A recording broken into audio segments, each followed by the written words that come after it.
Yo, how's everybody doing? What's up? What's happening? Hope everybody's doing well. Divi Yanshu? Sorry if I pronounced that wrong. What's the topic today? Today's a chill stream. One Piece and chill. You know, we're going to be talking a little bit about 1048 and what's to come. Not including spoilers, though. That's why I put the chat into subscribers only mode, because I know spoilers are currently out. I have remained unspoiled. I don't read spoilers. So I've turned that on. So if you read spoilers, we don't talk about that here. So please do not type any spoilers in chat or anything like that. Matter of fact, you know what? Let me pin a comment right to the top here. Do not comment about One Piece spoilers. One Piece leaked 1048 spoilers. There we go. You could say spoilers are out. I already know that, but do not talk about them. We do not read spoilers here. I live react blindly every Friday when the scans drop. So yeah, you good, bro? You good? Oh yeah, my guy Nigel is here. Tomorrow's your birthday in 38 minutes. All right, happy early birthday, Otaku. In 38 minutes, I expect we'll still be live. So we'll wish you a happy birthday then. Be sure to remind us. But Nigel, what's good, bro? Colin Davis, yo. It's been a minute, man. How's everything? I'm sure you're still active in the Discord probably, but I'm not too active in there these days. But good to see you, bro. I hope you're doing well yourself. Y'all, what's good, bro?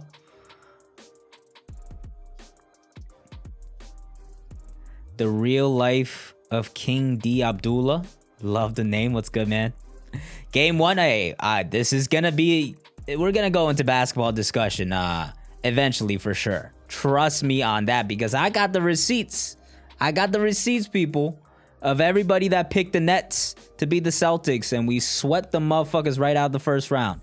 Okay, so y'all keep that same energy with the Bucks, because I believe we're gonna win that one too. But we'll talk about that later. Too inactive on the Discord unlike the good old days. Yeah, I mean, it's just like I'm working on different things, and like the Discord, it just depends. Sometimes I try to hop in there from time to time, but yeah, it's been a minute since I peeped it. Honestly, to be honest, it's like all that's on my mind recently is making One Piece videos and basketball. Like those are the two focuses that I have right now. And honestly, basketball probably starting to take over a little more than it should. React to other theories. I could watch a couple of videos. I did find a pretty interesting subreddit today, which is called Pirate Folk.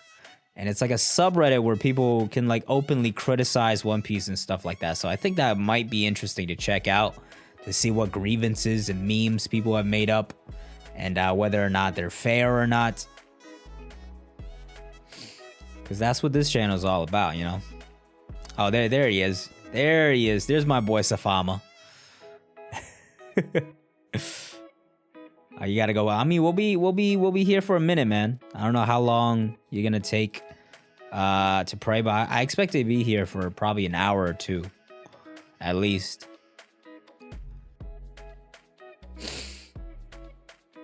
Blackbeard and Whole Cake Island. I would say that's my best guess on when that goes down. I mean, not when that goes down, like who the people are on Whole Cake Island right now. But yeah, at least he's not gonna be roasted live. You get away this time, bro. You get away with it this time. But keep that same energy. We saw your Bucks. We saw your Nets in 6 pick. Okay, I got the receipts from the last live stream.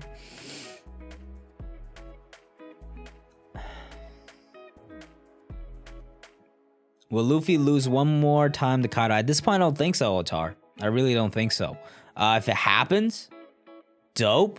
That'd be exciting. Like, I wouldn't expect it at this point, so it'd be a pretty sick twist. But with the way everything is going, I don't think so. I will say I don't know if this final big fist is gonna take out Kaido, because it doesn't really feel like that final like finale type of hit yet. I don't know. It's just like every time we've seen Luffy go into this dope form so far, whether it's the giant form or lightning bolt, both of those things, we get this epic panel at the end of the chapter, and the next chapter he just misses. Like he hasn't landed at all. And this giant fist, although it's very impressive, it's coming from like a mile away. Kaido can so easily clearly see it, and Momonosuke has to move Onigashima out of the way as well. So I don't know how he's gonna do that in time either. You know, so I'm not sure if this is the last attack that he's gonna land to take out Kaido, but I'm pretty sure at this point he's not gonna get defeated again. First time here, what do you think the One Piece is? Honestly, I don't try to guess what the One Piece is. There's a lot of decent theories out there, I know, but I just don't try to guess that at this point, to be honest. Because I don't really want to know. You know, it might be sake. That's been a good theory all along. It could be the One Piece is like putting everything together in one piece and stuff like that, but honestly, not sure. Is the stream buffering over there? It's buffering on my end. Is it buffering on your end as well?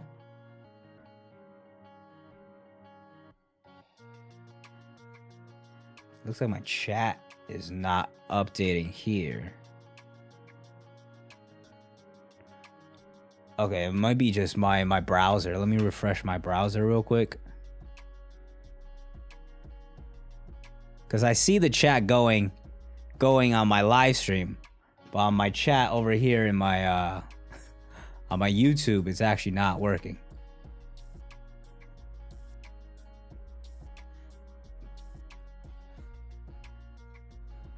Okay, I guess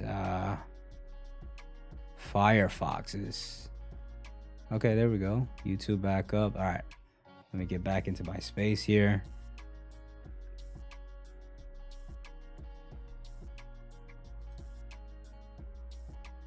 And there we go. Word. We're back. Cool. Let me pop my chat back out. Yeah, it looks like it's just my browser that froze for a little bit there. But we are good to go still. Let me catch up in chat. In the meantime, I saw my guy Teddy has arrived. What's good, bro? How you doing? We just chilling. By the way, One Piece episode, the comeback episode, 10:15. Listen, I've said many times, like, I'm not I'm not that caught up into the manga, because as good as it's been, I've been really just watching the episodes that have been like peak, like episode 1000 and stuff like that, because at the end of the day, we're still watching the same thing and the pacing is still kind of slow at times. But that episode really lived up to the hype. I've saw so many people gassing it up, but I was like, is it really this good? Because like 1000 was really good, you know, the Ishitani episodes were also really good, but this is the way they cut everything up and the transitions, like, that was just beautiful, man. That was the best episode in Wano, easily. Chicken Nuggets, sadly, I'm only on episode 815. I just can't force myself to finish. Like, so are you still on 815 and you're still watching my videos? Because, like, I'm manga spoilers, let alone anime spoilers. Like, so have you just been spoiling yourself and just not finishing the story? If you think the pacing is too slow, definitely check out the manga, because it's a much faster and easier to binge and consume. Oh, to introduce Hito, he don't know me. For him to lose again will be very annoying. I don't necessarily think so, because it could just be Kaido is that amazing and Luffy's figuring stuff out still. You know, up until now, even with the awakening and everything, I still think Luffy has taken a shit ton of damage, and Kaido's kind of been having the upper hand still. Lightning Luffy grab was a Nell's lightning. Who's I don't know about that one, Chief. I don't know about that one. Kaido flashback before him getting defeat. Somewhere in there we'll get it for sure. What is the One Piece? I answered that earlier. I don't try to guess. There's been a couple of good theories on sake or One Piece of world and stuff like that, but honestly, I just try not to guess because I want to be surprised. Feels like an awesome punch before the final punch. Oda is a troll and King Kong. Yeah, especially when he talked about like Kaido's not getting defeated on a punch and stuff like that. So I feel like it just doesn't. It's not quite it, you know. It's just like the way it's set up. Like Momonosuke has to move Onigashima out of the way. Kaido's staring at it already. He knows it's coming. I don't think it's gonna be it. Yeah, 10-15 was built different. It was really, really good. Warriors winning the playoffs. I need to see them against the proper playoff team first before we crown them as winners. They do look pretty scary with that new death lineup. But let's see how Memphis performs against them, even though Memphis is a very young and dumb team. That was a fun-ass series. Just watch two incredibly young teams, like drunk as hell. It was like the series was drunk. They were just making bad decision after bad decision. But both teams were clearly incredibly talented still. Somebody was a member for 2 months and emphasized that, but they retracted the comment. So, but shout out to you. Appreciate you. Not sure about that to Muku filler in the anime. Not sure about that too much filler in the anime. Is that too much filler? I think there's still, you know, it's been better with how they're doing it in Wano as far as filler goes, in that they're extending scenes and giving us more action and stuff, but it's still the same thing, you know? So like, unless it's like magnificent production, like some of the Ishitani episodes or episode 1000 or this recent 10-15, it's still very hard for me to, you know, weekly watch it because it's just hard for me to, you know, I know exactly what's going to happen anyways. So it's like, you know, I kind of expect it, and if it's not like a super crazy episode, and it's like, I feel like I'm a very impatient guy when it comes to watching stuff. I'm a just say it, you know, like Dressrosa. When I watch Dressrosa, I have my hand on the right arrow key. Any of those reaction shots was a skip. That was a fast forward for me. All right, so like that's how I consume content. I have like a little bit of ADHD, so like, if the episode is not like blowing my mind away and I know exactly what's going to happen, it's just hard for me to keep watching it, you know? Kaido's still ragdolling. Yeah, for real. I said it in my last chapter review. Since Luffy has gone awakening, he's taken like a Ragnarok, 4 Conquerors hockey clubs. He's got bitten, 2 point blank burl. Like, he's getting battered still. You know, Luffy does not have the upper hand right now. He keeps busting out these crazy attacks, lightning bolt, giant form, big ass fist. None of them landed. None of them have landed yet.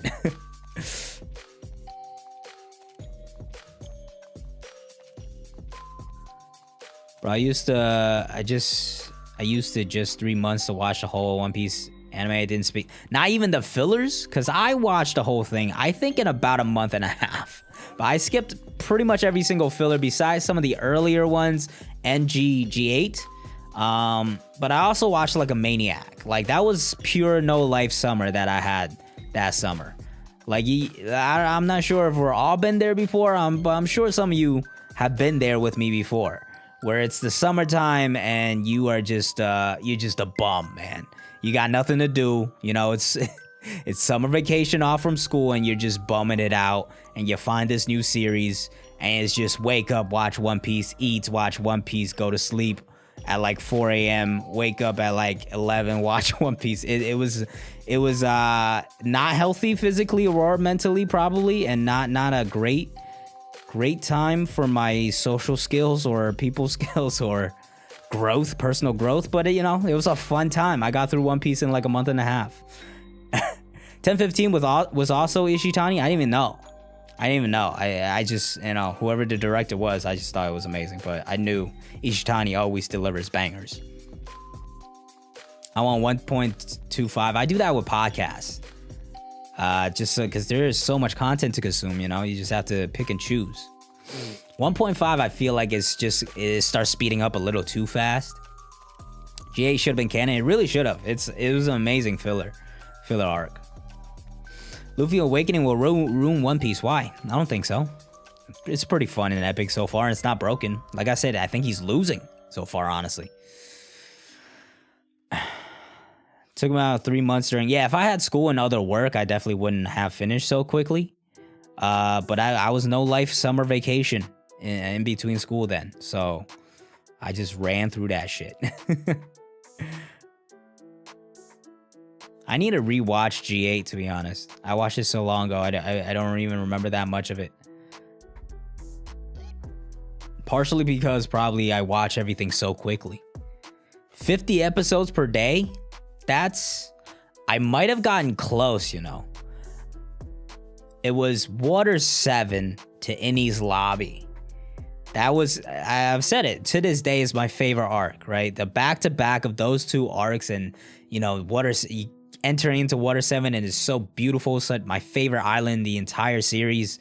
And there's so many mysteries and they're building a ship. And then you have this Usopp and Luffy stuff. Robin gets captured. Like, you just could not stop. I just could not stop. Obviously, that two arcs combined is like, what, 80 plus episodes? I finished that 80 plus episodes in, I think, 2 days. I think I finished 2 to 3 days. 2 to 3 days, Water 7 Innie's Lobby, I fucking ran through because I could not put it down. Like, usually during that no life binge, I would like probably watch until 2-3 a.m. and I would just like, I'd be like, okay, it's time to stop. We'll wake up in the morning. We'll keep watching One Piece.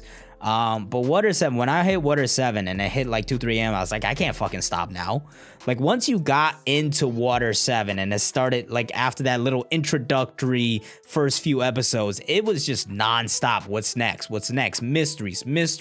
Okay, we're going on a sea train. We have to chase after Robin. And we get to Innie's Lobby, and it's 1v1s, power-ups, Asherus, Diablo. Like, you just couldn't stop. You just could not stop.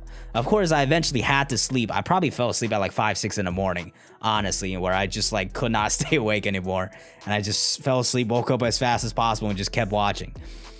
But that is to this day, I remember that arc and it's just like, man, that was the arc where to me it was like, wow, this is probably one of my favorite stories of all time. Before that, it was incredible and it was so many great flashbacks and fights and stuff. Obviously with me binging it so quickly, that's why I loved it, clearly. But when I got to Water 7 and Innie's Lobby, I was like, this series is fucking built different. I could not put that shit down, man. Could not put that shit down. Couldn't get into GA, so I skipped a manga to read, Long Ring, Long Land. I agree to disagree there. Long Ring, Long Land, to be fair, I have not yet read it in the manga. I'm sure it's better there. But as one of my least favorite arcs, for sure.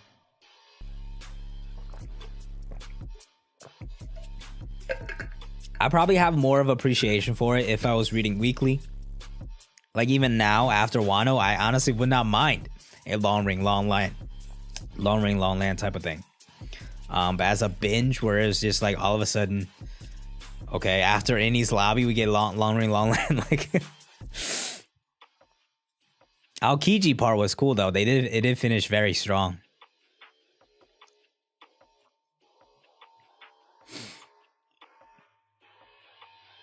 Dressrosa, yeah. I technically pretty much watched Dressrosa in one point, probably 2 times speed, because I was skipping past so many of the reaction shots and shit like that.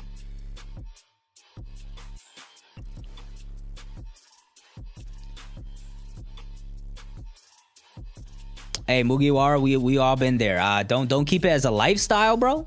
Don't keep it as a lifestyle. You gotta get out of that funk eventually, but you know, when you're young and you got the summer vacations, you gotta have a couple of no life summers in there, man. I've had no life summer dedicated to One Piece. I've had a couple of no life summers dedicated to Minecraft. Okay, I'm not ashamed to say it. Okay, we all been there. But of course, as you grow older and you need to focus on school and your career and stuff like that, you probably should tone it back a little bit.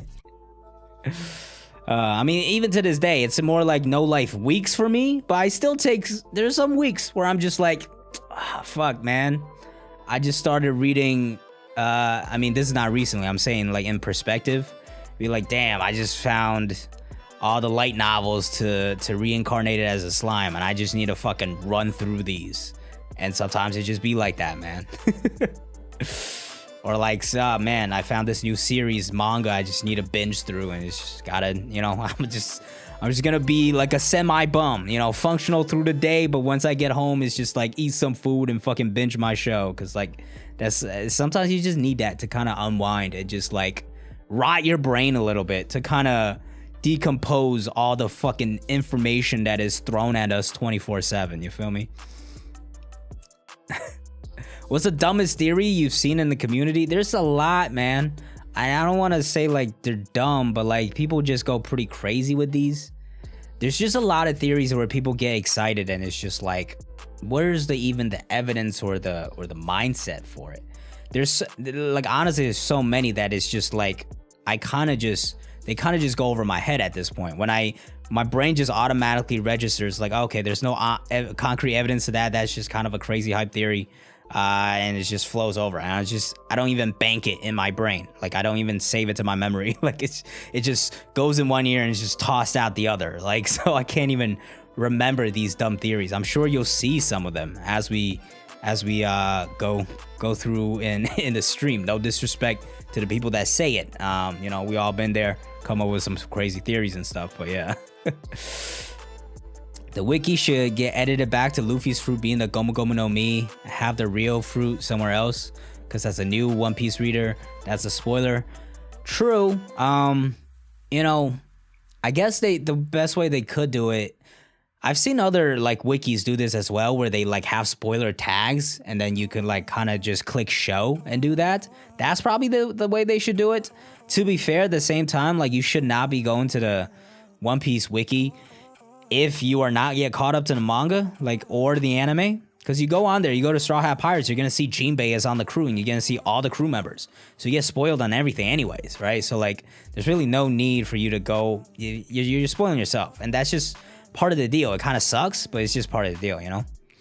When did I start reading One Piece manga and which chapter? So I started watching the anime. I started on the anime. That was 2017 maybe. Summer of 17.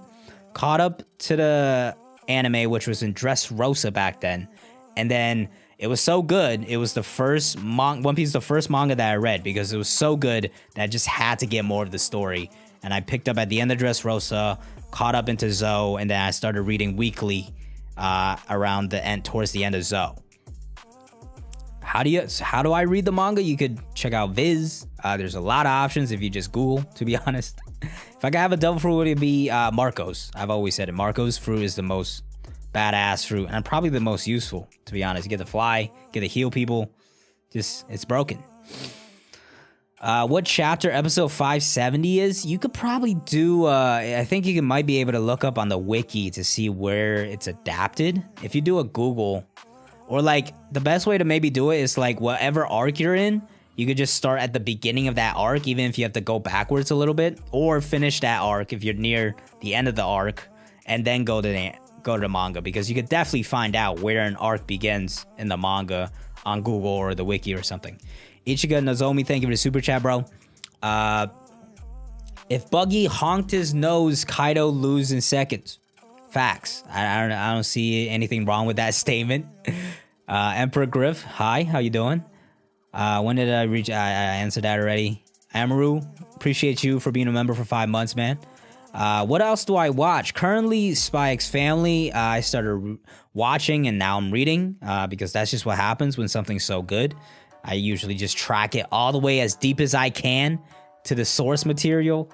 I see you said as well you watch Spy X Family, so shout out. Yeah, it's a great fun series. I talked a little bit about it last week, where it's like, if you're someone that's like looking for progress, story progression, that's not something you're gonna get necessarily. It's still like a comedy-based week-to-week gag manga at its core, but it does like slowly have the progression worked in there. Similar to like Gintama or Kaguya or Hitman Reborn type of show. But I think the comedy works a little better in this one, and it's very enjoyable. I'm just like dying to see it progress, right? So it's like a slow burn. It's very much a slow burn. You're on episode 50 of the dub. Any tips for manga stuff? I would recommend checking out the sub, because I think the voice actors for the sub are elite. And then definitely check out the manga, because the pacing is much better, and it's much ahead in terms of story. Hold on, where was I? A little behind in chat. Forgive me. Summers I go crazy during the year. Good, you have that control. Love to see it. Where I rank Luffy amongst anime main characters strength-wise.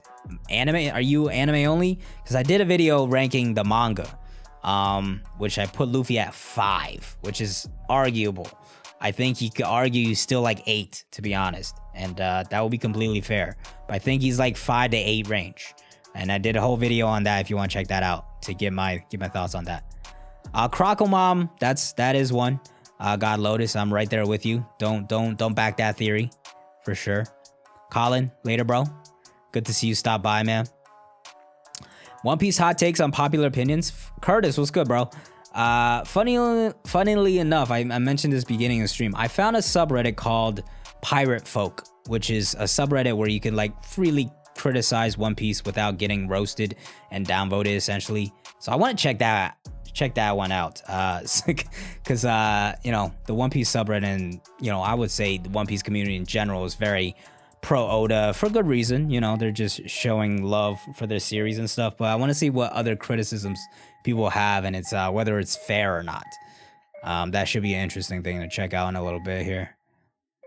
Reborn is an underrated shonen. It's underrated because I think the people don't get through it, because the first 25 episodes or chapters are horrendous. They are absolute slog to get through. So I don't blame people, but I will say, like, it gets really good, especially the final arc. Once you get through the first 25 episodes or so, where it's purely a gag manga and gag anime, and it's just not funny, it's kind of silly. Once you get through that, it becomes really good as it progresses, especially in the final arc. Billy Bob was good. Saw them come off as haters. We'll see. I'm sure some of them do. I think some of them probably have some good criticisms as well. Falcon, what's good, man? How you doing? I love Rayleigh. I met him. You love Rayleigh? You met Rayleigh not long ago? Oh, in the story, I'm guessing. I read that like you met Rayleigh in person. I'm like, what, are you tripping on something right now? But yeah, Rayleigh was a badass introduction, man. That was amazing. Reborn's best arcs. Yeah, no, the final arc is in the manga, which I read, and it was really fun. But even the final arc in the anime was pretty good. But that final arc in the manga, if you have not checked it out, I would definitely recommend, because it's kind of like the payoff. Like, this whole time we've been waiting to see Reborn and these other like little kids and actually do what they're capable of, and we get that in the final arc. So you really need to check out that final arc for the satisfaction. For the finale of the story. I really don't know why they ended it, because it was like like over 100 episodes that they adapted, but for some reason they didn't adapt the final arc, which was amazing. Like, it wasn't a bad ending. Like, if it was 7 Deadly Sins or Shokugeki no Soma or Fairy Tail and they decided to just drop it, I would understand. But Reborn's final arc finale was actually great. Like, Tokyo Revengers, if they don't adapt that, it makes complete sense because it's turned into doo-doo. But Reborn's finale, honestly, if anything were Reborn, they shouldn't have adapted the first 25 episodes and just picked up from where it got good. I can see Blackbeard's backstory being related to Zebek. I can see that too. For sure, there's a lot of connections. As far as the ship goes and the island he's occupying right now, there's definitely connections there. I just don't know how deep they go right now, and it's hard to try to make up a theory about it. 7 Deadly Frames. I had so much fun with it too, man. It was really a fun series for a long time. It slowed down towards the end, but I still had hope it was gonna end okay. And then I don't know, they just got stupid with it. I will say the biggest character assassination is King Arthur, who was just a absolutely pointless character in the story, and they did him so dirty. But yeah, Tokyo Revengers has gone to shit. And I dropped it a while ago, and people have told me it's gone even further to shit. So I'm kind of glad that I dropped it a little earlier. It reached a point where I felt it should have ended, and then it kept going, and then I read it a little more, and I was like, yeah, no, this story should not have kept going. So that's when I dropped it, and now I'm seeing a lot of people say, yeah, it definitely should not have kept going. Hey, man, bro, what's good, bro? How you doing? Hunter, I don't want to spoil it. My only thing, like, I don't know what has happened in the future, as far as the actions that is taken. But for me, it should have ended at a certain point. If you're caught up to manga, caught up to manga, you would know. But it should have ended. They had the perfect ending right there, but they dragged it out further, and then they kept going, and I was just not interested anymore because you had everything you needed right there. It was done. It was a perfect ending right there. You got everything you wanted, and then they just kept going. And for me, like, I dropped it because I just got bored. As for why it turned into dog shit, that's just what a lot of people have been saying as far as Mikey's character, I think, is related to. But as far as what's actually happening, I don't know. Couldn't pass 3 episodes. Tokyo Revengers, my biggest gripe with the anime, which although I really liked it, was that where the fuck are the parents, bro? Like, their parents are just non-existent. There are no parents in that fucking show. Like, even if you addressed it, something like they're both dead or some shit, or like they're deadbeats and they don't care and they're like fucking Yasop. Even if you addressed it like that, I would have taken it. But like, it's just no mention of them at all, you know? Life Moen, I agree with you. I really wish, I hope to see it as well. We'll see whether or not it happens. 1015 honestly gave me more belief that it's gonna happen. But at the very least, she's got to go out to sea. I live and die by that, man. She's got to go out to sea. Bino, what's good, bro? Got my thumbnail. Got my thumbnail partner in crime, Bino, in chat. All the banger thumbnails. That's my guy right there. He makes all of them. Mikey character definitely gone down. Looking forward to anime adaptations of it. Yeah, Mikey, I think a lot of people have said his character got ruined as it continued. For me, the main reason I dropped it was that I felt like it should have ended, but then it kept going, and the arc was just not interesting to me anymore after that.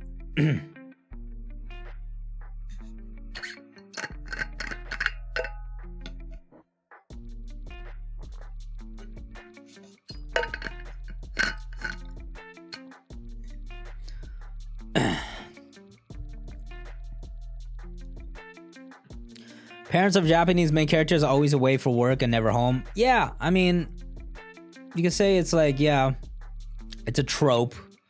Doesn't make it good. I still think you should at least explain it to some extent, you feel me? 1048 is not out. It's break week. And leak spoilers are out, but as you see in the pinned comment, we don't talk about those. If you mention them, it's going to be the hammer. You're going to get the hammer. The Nets pack, bro. The Nets pack. Should we pull up the receipts? Should we pull up the receipts from the last stream? Safama said he had to go pray. So unfortunately, he's not going to be here to get roasted. But don't worry. I've roasted him on Discord already several times. So that's been done. But is my guy Kuya Pixels here? Let's see who else picked the Nets here. Let me see. Which one was it? It must have been this one, I guess. Was it this one? Let me double check here.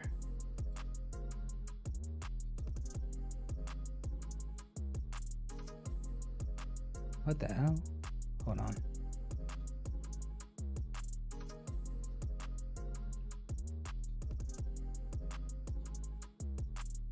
No, it's not this one. So it was a stream from the last break, I think.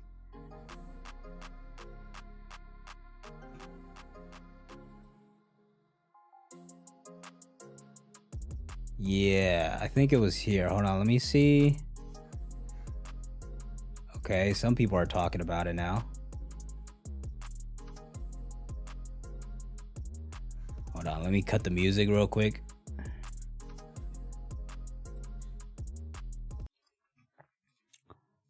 Gotta react. All right. I bring the browser up a bit.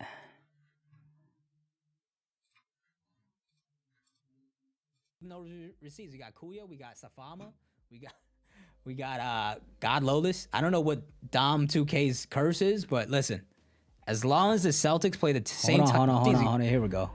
Dom 2K, sure, he give him that. We want all the Ali A's brother. Tell him. works. Nets at 6. God Lotus. I'm keeping those receipts. All right, we got Luis Pando. Receipts. Keeping those receipts. Hold on, is God Lotus in chat? Did he pick the Nets? Oh, there you are, God Lotus. I see you, bro. Down 2K Celtics. His curse didn't work this time. Nets in 6. Nets zero wins in that one. Dark Dragon. My guy Dark Dragon is the only man of reasoning here. He knew the Nets could not guard a piece of paper. Nets in 6. God Lotus. Luis Pando. Keep this. I don't know. Same type of basketball. My guy Safamo is saying Nets mid diff. Kyrie has God on his side. Not this time. Not this time, bro. All right. Past 3 months, they could beat anybody. Kyrie has God on his side? What the fuck are you talking about, dog? Literally blow that. Especially Matisse Thybulle was. Raps in 6. Billy Bob. Sorry for that one. Listen, I thought the Raps gave him a good battle, especially coming down from 0-3, and they weren't healthy. But that one's I don't know which team to support. You don't have to, bro. A lot of people these days just say for the next loss in the regular season. Hawks in 6. We got another Curtis. Hawks in 6. That's a rough one. I'm not even sure Trae Young's barely hit 6 field goals in that whole series. Winning last time they played. Safama US bro. Like we've now confirmed Safama is a casual.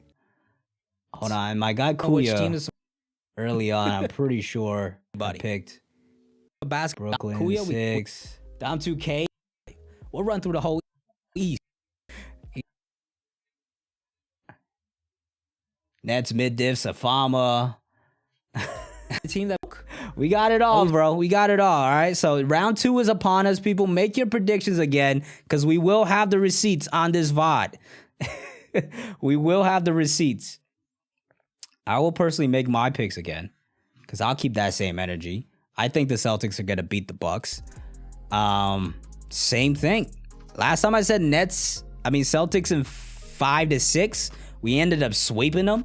I think it's Celtics in 5-6 again, especially without Middleton. If the Bucks have Middleton, I would say Celtics in 7. It's a toss-up. But without Middleton, especially for the whole series, that's what it's looking like right now. Celtics in 5-6. And the only reason I think it goes to 6 is because Giannis either goes God mode or we choke. That's why I said last series. The only reason we should lose is if we're choke and we're not ready for prime time. Or Kevin Durant has a fucking I'm top 10 all-time player type of series. So this time around, same thing. Celtics in 5 or 6. I'm taking it. Billy Bob, we got the receipts. Bucks in 7. We'll take it. All right. Y'all don't Tom 2K though. Didn't work the first round, so that curse is over.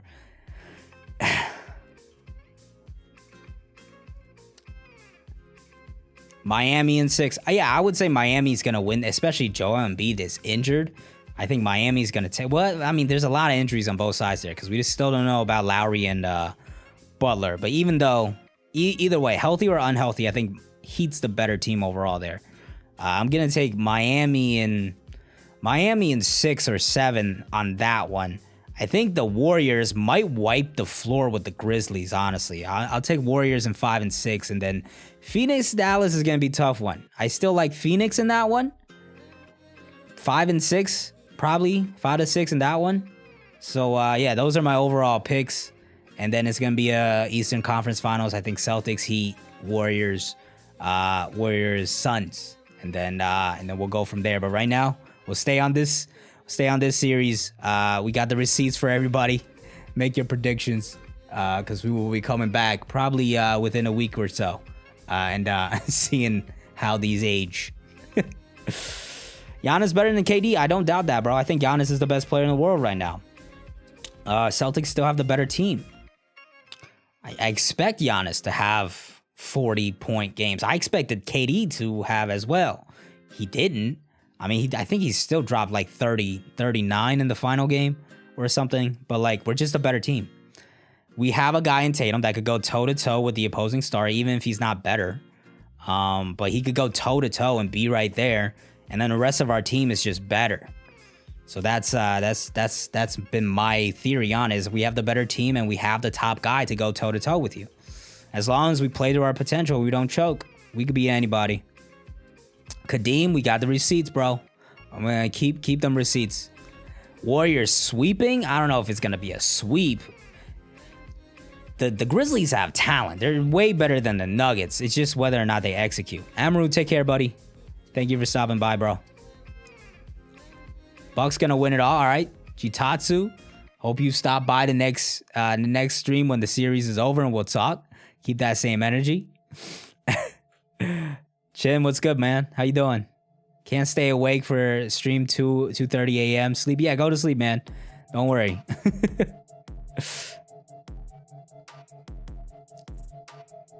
Keep picking the Bucks, man. Safama said earlier that he's gonna pick the Bucks. You're on the wrong side already, man. If you're picking on the same side as Safama, you're probably gonna be on the losing side. I'm gonna tell you that right now. Rashal, later, man. 76ers again, W. I don't think Embiid's even playing the first game. Let alone Harden looks like a shell of himself until the last game that he played. Chin, yeah, it's the timing, man. It just doesn't work out these days because I'm not streaming. Maybe I'll stream earlier next Saturday on a break week or something.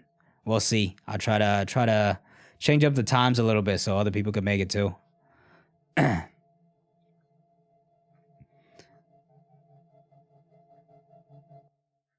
don't know if he could beat Giannis. Giannis could easily outperform Tatum. I think Giannis is better. But I also thought KD was better than Tatum. Would you not say KD was better than Tatum? Until that series, I guess. I'm still not even ready to put Tatum over KD just because he performed better. Because at the end of the day, our team's just better. That's what it comes down to. Honestly, I think going into the series, the top two players are better than our top two players. KD and Kyrie are better than Tatum and Brown. Both of them got outperformed by Tatum and Brown, though, because our whole team is better. So you can say that Giannis is better than Tatum, which I fully believe. I think Giannis is the best basketball player in the world, and that he will perform. But our team is just better, and the gap between him and Tatum is not that big, I think, enough to make a massive, massive difference, unless he has a historic performance where he not only drops like 40 a game, but also shuts down Tatum on the other end somehow. Well, most of the time he doesn't really guard the opposing player, so he's not really going to be doing that, but has a high defensive impact, at least. No, Middleton is the key, all right? I would not be this confident if they have Middleton, because Middleton turns into fucking Michael Jordan every time he plays us. So Middleton not being here is a huge reason why I'm confident. If Middleton was playing, I would say, hey, 7-game series, it could fucking go either way. I respect the Bucks. They're defending champs. You have to go through them first to prove yourself. I fully believe that. And I know that Giannis is a monster. I think he's the best player. But without Middleton, we're just the better team. And I think if we play to our potential, we should win this 5 or 6 games, to be honest. When's the next vid dropping? Probably Tuesday. Probably Tuesday will be the next vid. Chin, take care, man. No, J-Bro, we do not read spoilers. Please do not post them. You can see the pinned comment right there. We do not comment about 1048 spoilers. Thank you.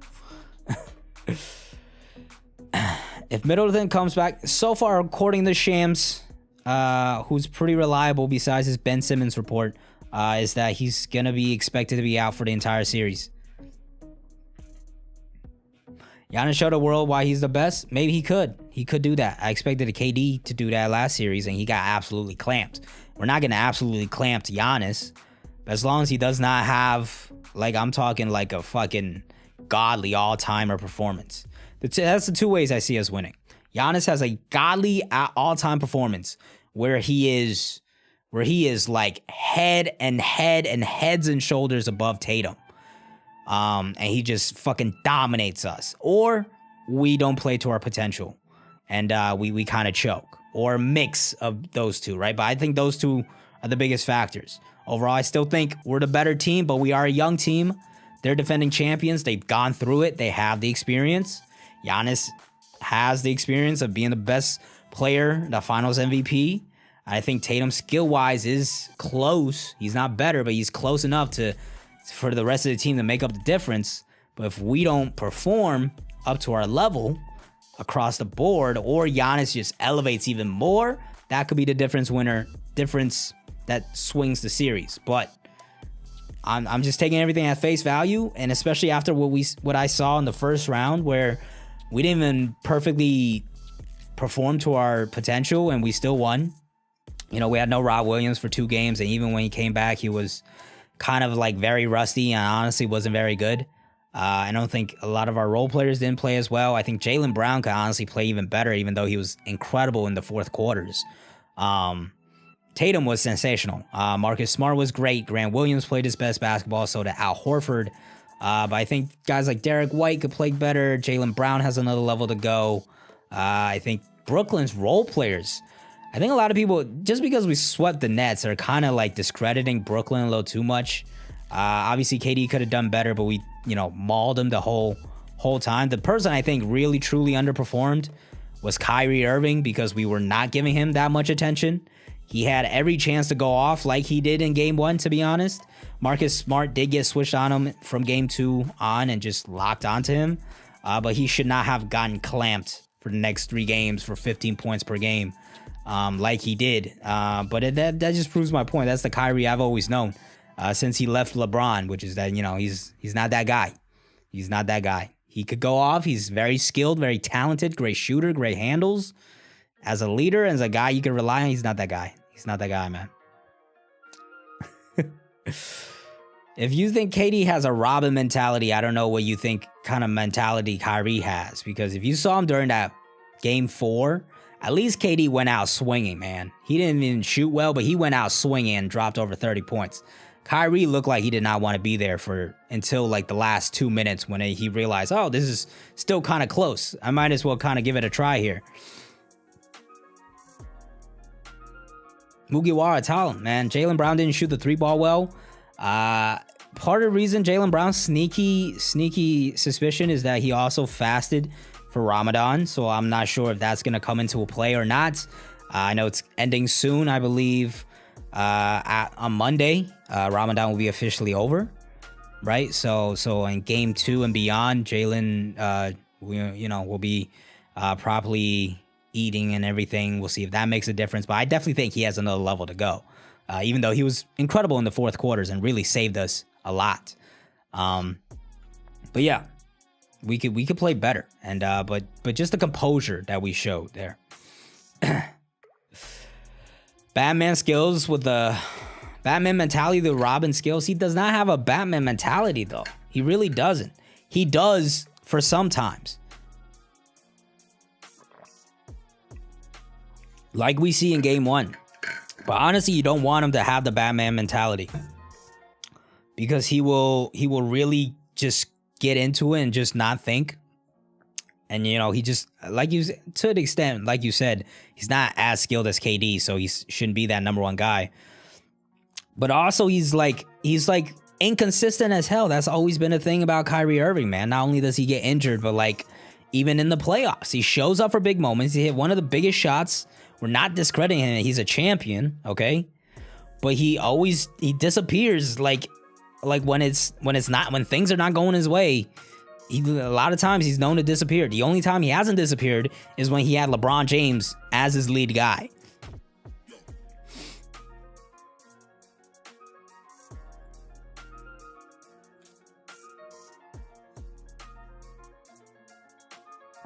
If Whitebeard was still young and Marineford, they would have been, yeah, obviously, but they probably would have taken a different approach. All right, David, I'll keep the receipts. Superman, listen, I'm sure Giannis, I expect Giannis to be a monster. Game 1 is not going to be telling. I fully expect game 1 is the one where I think we're going to win pretty convincingly, because the Bucks start off very slow in their series, Even when they won the finals, they lost the first 2 games to Brooklyn, ended up winning the 6th. Lost the first 2 games to Phoenix, ended up winning 6th. Even against the Chicago Bulls, who was atrocious. The first game was close. The second game, they lost. So the first 2 games, Boston needs to win handily, and they should because it's on home court. Where it's really going to be telling is when the series goes back to Milwaukee and they you know, start to really wake up and make their adjustments and stuff. Oh yes, I love it, bro. Keep it coming, David. Selah. Okay, I haven't seen one person pick the Celtics besides my guy Mugiwara, who's sticking with me. But we got this on VOD. We just went through. Luis Pando had picked the Nets. We had just gone through the VOD of everybody that picked the Nets. All right, the receipts will be kept. So keep that same energy. I will fully own up to it if my Celtics end up losing. But I'm taking the Celtics, bro.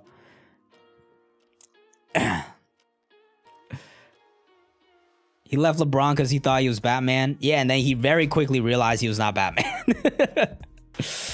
And my friends at other One Piece, we all have a group chat, you know, the Reverie chat, where everybody that's in the Reverie, we're all in that group chat, and we always talk about different things and stuff.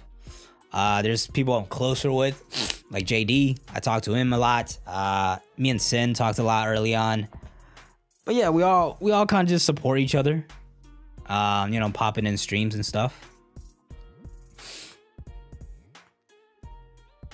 Very tight community, the One Piece community, content creator space has. Top 5 all time? All time is tough, bro. I think it's... I'm not going to say in order. It's in no order. Roger, Zabek, Whitebeard are locks.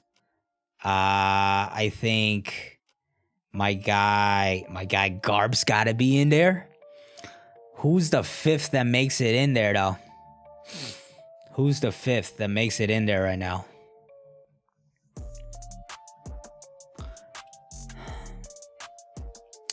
All time, I think those 4 are locks for me. Garp, Rogers, Zabek, Whitebeard, Kaido. Well, I also think Blackbeard's the current strongest. I don't know. The 5th spot is like whoever's the strongest right now. Peak Son Goku is a monster. I don't know if he's beating current Kaido or anything like that, though. The 5th spot is tough. Eventually, it'll be Luffy in there. Luffy's gonna be the GOAT, for sure. Simbi saying, yeah, it's been a minute since I've talked to Sim, man. I know my man's blowing up on his 2nd channel. I love the success for him and what he's been able to do. Otaku, happy birthday, bro. Congratulations. Hope you have a good day ahead of you. I guess it's going to be the next day that you're actually going to celebrate. But happy birthday, Otaku. Everybody drop some happy birthdays in chat for Otaku. How old are you? Blackbeard is current strong. Yeah, I believe that too. But it's still hard for me to put him in that top 5 just because I put him at the strongest based off of narrative. But we haven't seen it. M17, dope. Congratulations. Happy birthday. Hope a fun days ahead for you, man. But yeah, Blackbeard, because we haven't seen Blackbeard do it, I can't really put him in that 5 spot yet. It's tough. I guess I should say Blackbeard because I have him at number 1. Maybe Sengoku.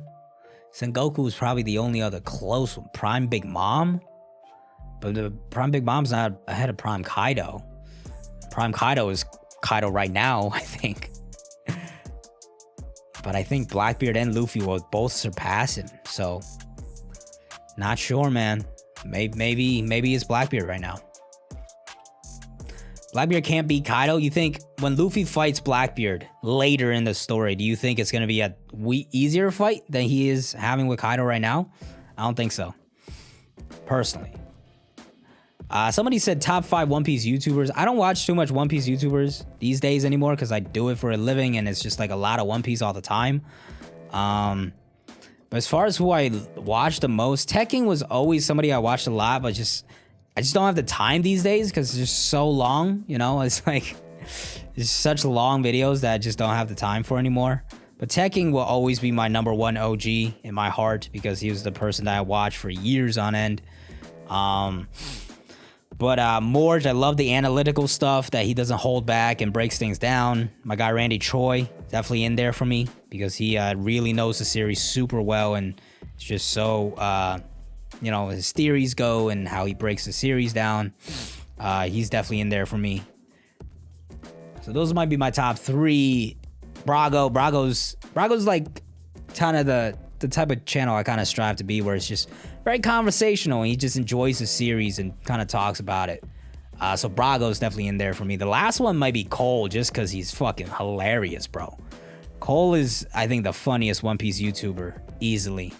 Like, it's just like, you're not gonna get the same level of entertainment from any other person than Cole, even though he has some horrific takes sometimes as far as power scaling goes and stuff. But Cole is pure entertainment, man.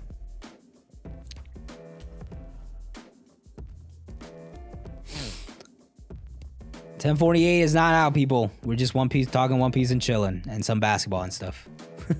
And please do not post any leak spoilers or you will get banned. Thank you. Blackbeard will reach Laugh Tale first and get rejected by the treasure herself. I like to see what Luffy just beat him. Like, I don't want to see like this, like, you know, Blackbeard wasn't chosen or something like that. Let's just have Luffy win and you know, take that W. Hey, there's Kuya. There's Kuya. You missed us pulling up the receipts. All right. Take your I'm glad you guys are humble about it. All right. Congrats to Celtics. Durant needed my boy Curry and Thompson. Yeah. Listen, Durant deserves his slack for that series because he really just underperformed. But he has been playing 40 minutes. Like, he's coming off, like, we often forget just because of how great he was last series. Like, he's coming off injuries, been playing 40 plus minutes. I still think Kyrie underperformed far more than Durant did in that series. And if he just stepped up even a little more, they had a real chance in being competitive in that series. But Kyrie just gave up, it felt like, after game one, to be honest. But Kuya, who you got for this Bucks Celtics series and all the second rounds, man? Because we're keeping the receipts again. We're coming back. I got my Celtics in 5 or 6 once again, and I got the Heat, Warriors, and Suns. Blackbeard is not dying. 10:48. Varun, we don't. 10:69. Have me in the first half. Not gonna lie. Have me in the first half. Do I like Dragon Ball Super? I do. It's like junk food for me. I watched Dragon Ball Super, the anime, and even though I didn't think the story was that good, I was still stupid hype when Goku went Ultra Instinct. I'm not as big of a fan to keep reading into the manga, so I haven't followed up on that. But Dragon Ball will always be like a nostalgic series for me, because it was one of the I watched the entire Dragon Ball and Dragon Ball Z when I was like 6. Like, to be honest, and I rewatched it later on. So, like, that was my first. That, along with Slam Dunk, were my 2 first introductions to anime that I watched in China, the Chinese dub. So, those will always hold a special nostalgic place for me.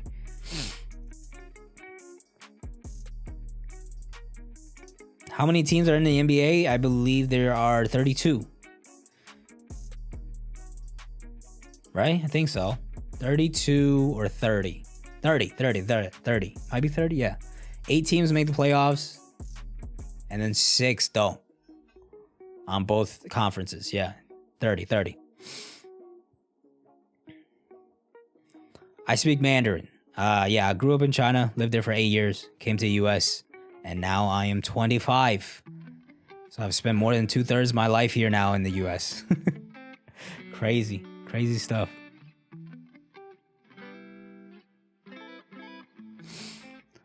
It's crazy with the NBA with 30 teams that 8 teams from each conference make the playoffs, which is why I think the play-in works so much better, because essentially now it's like only 6 teams are guaranteed for playoff spots, right? Like, having 8 teams guaranteed for playoff spots, like, no matter what, like over half the league is going to make the playoffs no matter what, that felt a little too easy. So the fact that now there's a play-in that, you know, that, like, you have to, like, the last 2 spots are, like, you have to battle for through these play-in elimination games. It's just a lot more fun and a lot more competitive. I've seen a lot of slander on the play-in and stuff like that. And, like, for the Pelicans were, like, way under 500. They worked themselves in a play-in, won the play-in game, and then gave the number 1 seed a hell of a series, you know? So, like, who's to say the better team didn't come out on top in that series? And, you know, the Pelicans deserve to be there. So I love the play and how it works. 16, I don't agree. Way turner because we have the same concept in other sports. Like the baseball, American football. They both have wild card rounds. Just think of that's essentially what the play-in is. It's wild card. As long as you shift your mentality in that, oh, okay, so the playoff spots are 6 spots, and then it's just 2 wild card spots that you have to compete for in these play-in games. I think that's fair. Thank you for the congrats on the Celtics, but we are not done yet. We got a lot of business to finish. You know what's crazy about this Celtics run is that if the Heat end up beating the Sixers and we end up beating the Bucks, their path to the finals will be going through the last 3 teams that took them out in the playoffs in the exact same rounds that they lost. So last year we lost to Brooklyn in the first round in 5. This year we beat Brooklyn in 4 in the first round. 3 years ago we lost to the Bucks in the second round in 5. This year we're facing off the Bucks in the second round. We have a chance to beat them. If we make it to the Eastern Conference Finals, then 2 years ago we lost to the Miami Heat in the Eastern Conference Finals in 6, and this time we have a chance to get revenge for that series again. So it's crazy how things are working out and things are going our way. Knock on wood. Hopefully it keeps going our way. We stay healthy and play to our potential. And if that happens, I think we could beat anybody. Whether or not they are able to do that is it depends on if they're ready for this. If they're ready for this battle, you know, they're all still a very young team besides Al Horford, and pretty much he's really the only veteran in that group. Tice is 30, but he's only been in the league for like 4 or 5 years, and Smart is 28, so he's really still pretty young. But yeah, it's a young team, and you know, it's they got a lot of veterans to go through, like the Bucks, who've won a championship, and Giannis, who's won the Finals MVP. You know, so to prove it against those caliber of players, you know, it's gonna be tough. And that's what they got to do. Is like, I think they have the talent to do it.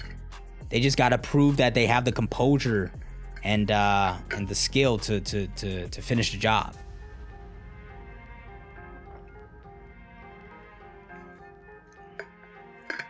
Time skip after Wano? I don't think so.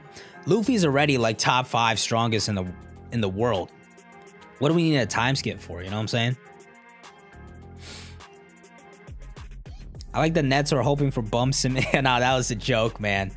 Ben Simmons, like everybody's saying Ben Simmons is going to come back and make an impact after he hasn't played up for a whole season and he playing on a new team, coming off a hurt back. I knew that, number one, even if he was coming back, that he was not going to make a difference. Number 2, once I saw we went up 3-0, I even tweeted it. I was like, Ben Simmons tomorrow, he's going to say, it seems like I've suffered a setback in my ramp up and I will not be coming back. And that's exactly what happened. He was supposed to come back in game 4. He did not. Oh, that Raptors versus Boston series in bubble was insane. We really blew that, man.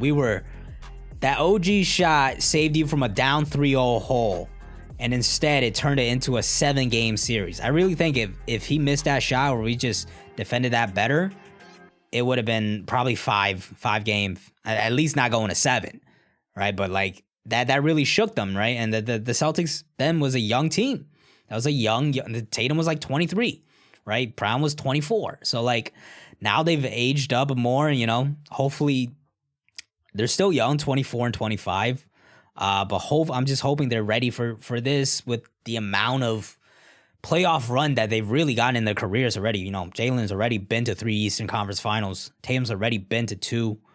Hopefully they're ready for this, even at their young age. And, you know, if they are, I think they have all the talent in the world to go and win a chip this year. Looks like the music stopped. Let me throw on some lo-fi to switch it up. Luffy ain't top 5, Kaido in 6. I still have Kaido above him. I have Kaido above him still, fully. Kaido is 3 for me. I'm just not sure Luffy ain't above Big Mob, Shanks, and Mihawk. You know what I'm saying? That's the question. I fully have Kaido above him still.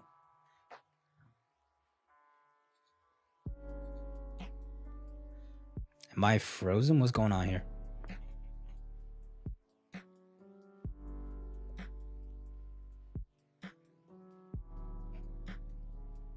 Hello?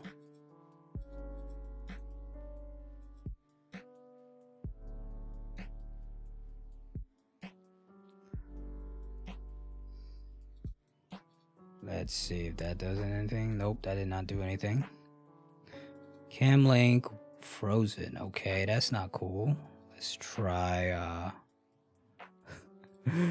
try new one.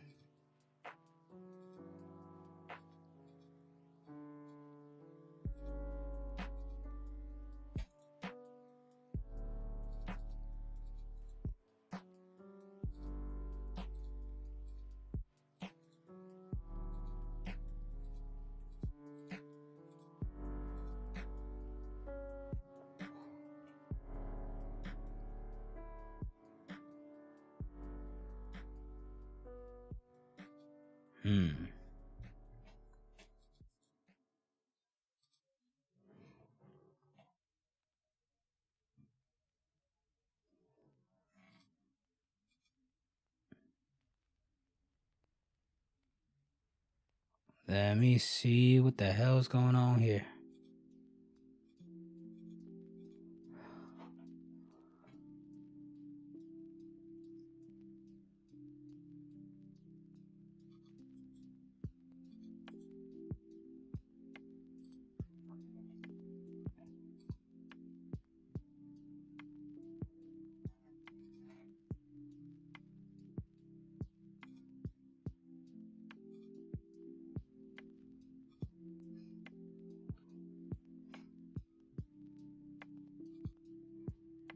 Might need to unplug this bitch real quick. Hold on.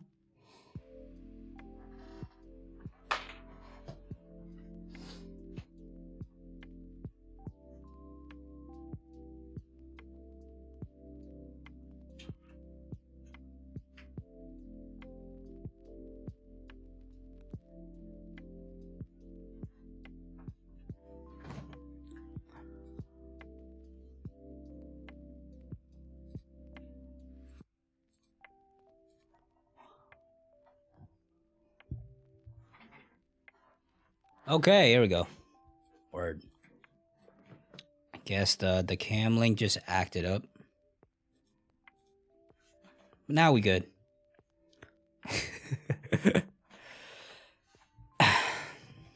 What about Dragon and Akainu? I have them up there. Dragon and Akainu are in the top 5. Tatum was 19 3 years old, and he's still 19 as of right now. Yeah, OG is a reliable guy, man. I'm not sure if he's ever going to turn into like a top tier guy, but he's somebody you want to have in a playoff series. Kaido's still number 1 win or lose. I get that take. In terms of like what Kaido has shown, he's easily like the strongest guy we've seen in the story. It just, for me, narratively, it just wouldn't make sense for him to be the strongest guy that Luffy is facing already, when there's just more people that Luffy has to face down the line, like Blackbeard, possibly Akainu, you know? Where Luffy has to struggle in those fights, or else it's not going to be as interesting.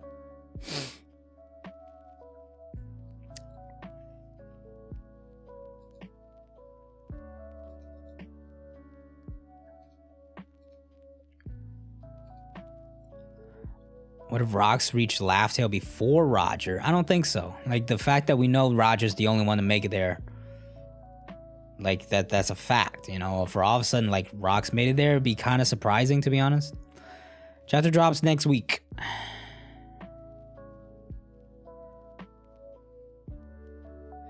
Yeah, I lose. I wanted that, I wanted that series to go 7 as well, because it was so fun. But...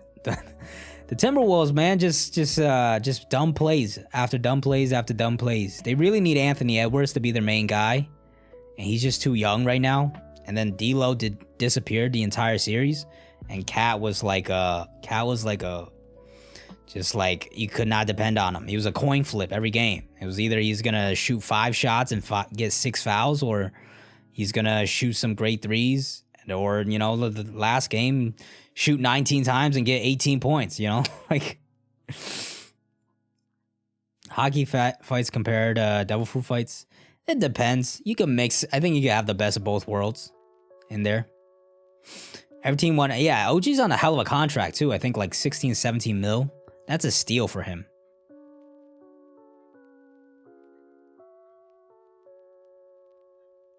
He's like a Marcus Smart type of player, I think. Where like Smart, obviously more defensively valuable, and OG more offensively valuable. But like you need those type of guys on like $17 million contracts that are just good starter level players. There's not that many of those guys, you know?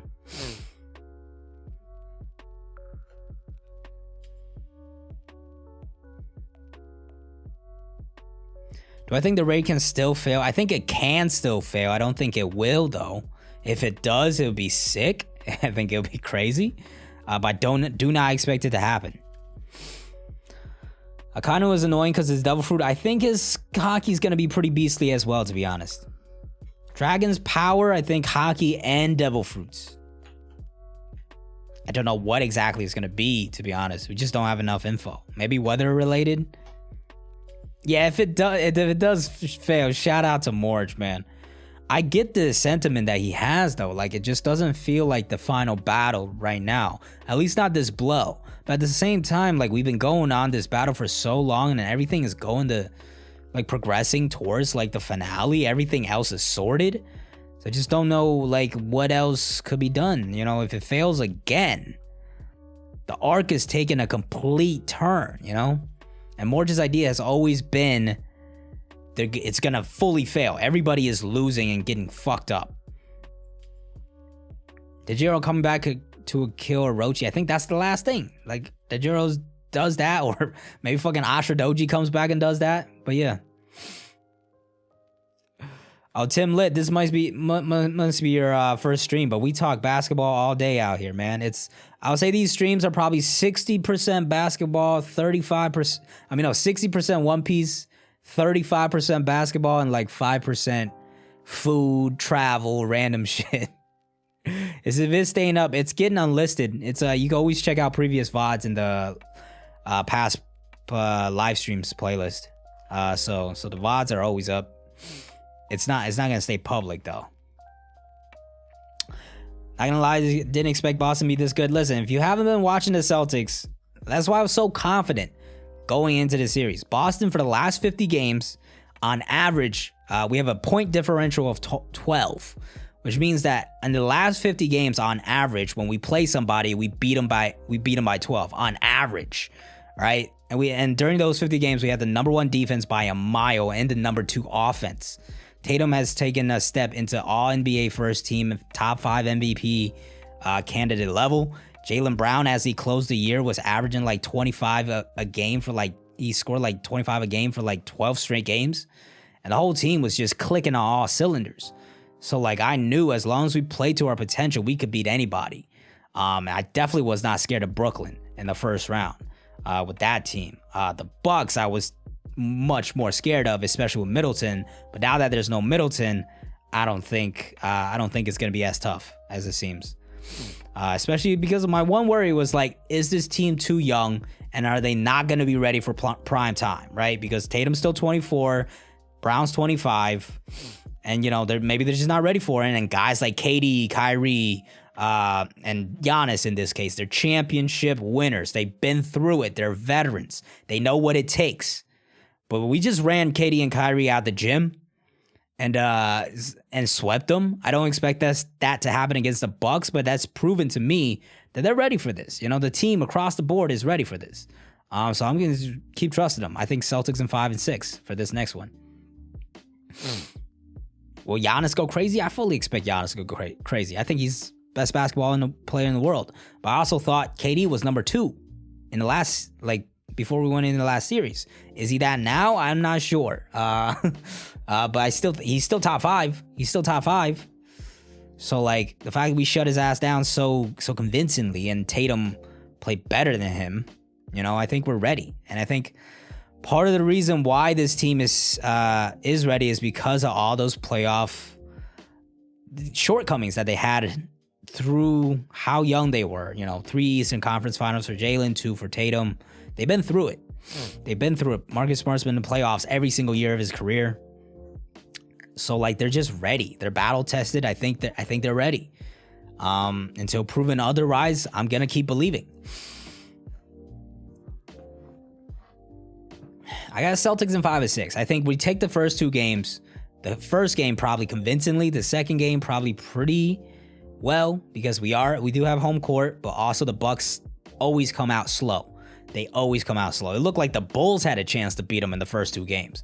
They didn't. They even stole a game. The Chicago Bulls, who had no business competing with the Bucks, and we saw that in the next 4 games, right? Or the next 3 games. So the first 2 games, I think we should win convincingly. After that, it's gonna get tough, and like whether or not we steal one on the road, maybe not. But we need to defend home court and, you know, play to our potential. I think we have the better team. Christopher, man, I've told you it drops next week. Okay, next time just Google it.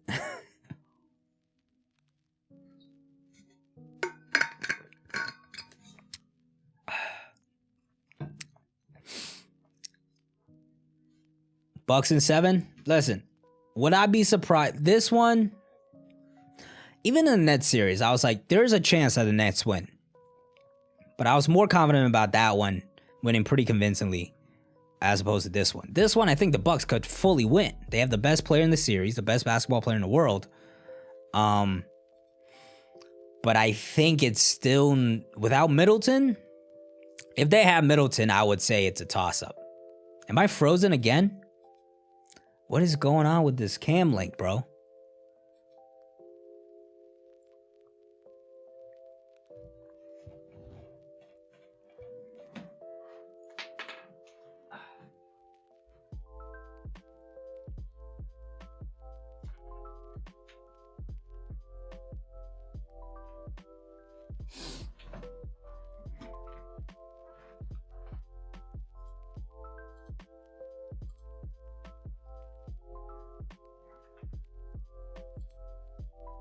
Okay.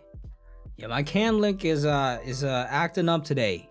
Hopefully it stops doing that. And I don't have to buy a new one.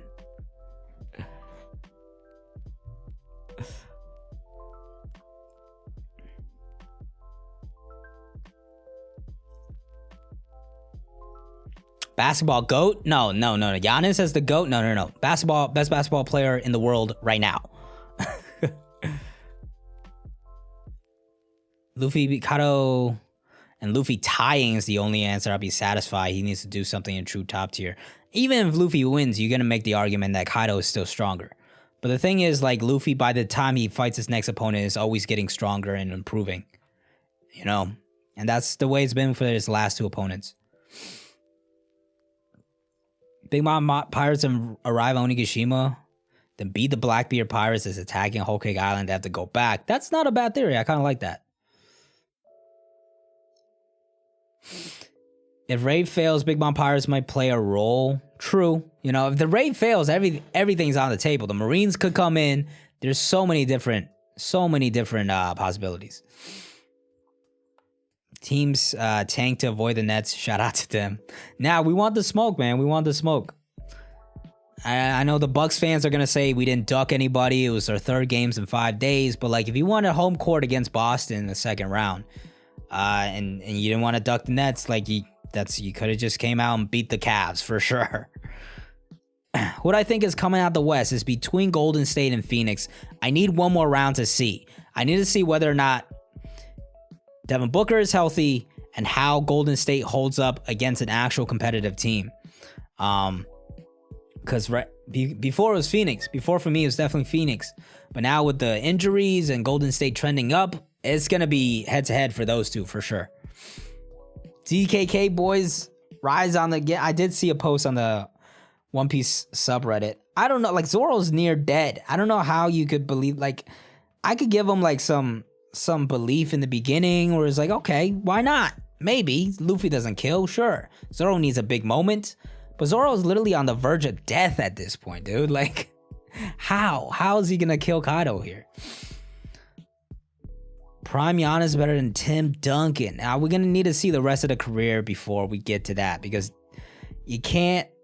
I mean, if you want to say them as their peaks, Giannis is better, you could maybe make that argument. But, like, Duncan is a staple, you know, Defensive Player of the Year, MVP, 5 championships. Like, you're gonna need to do more of it. Tim Duncan is top 10 easy. You know what I'm saying? Giannis has not gotten there yet. Grizzlies and the Suns at this point. How do you struggle against the Pelicans? I mean, Booker was out. So, like, now you're relying on Chris Paul as your number 1 option. Like, that's a problem, bro.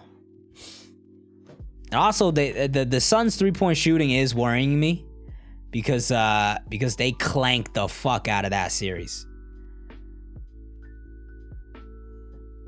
10:26, gotta catch up. Yeah, bro. I mean, it shouldn't take too long in the manga.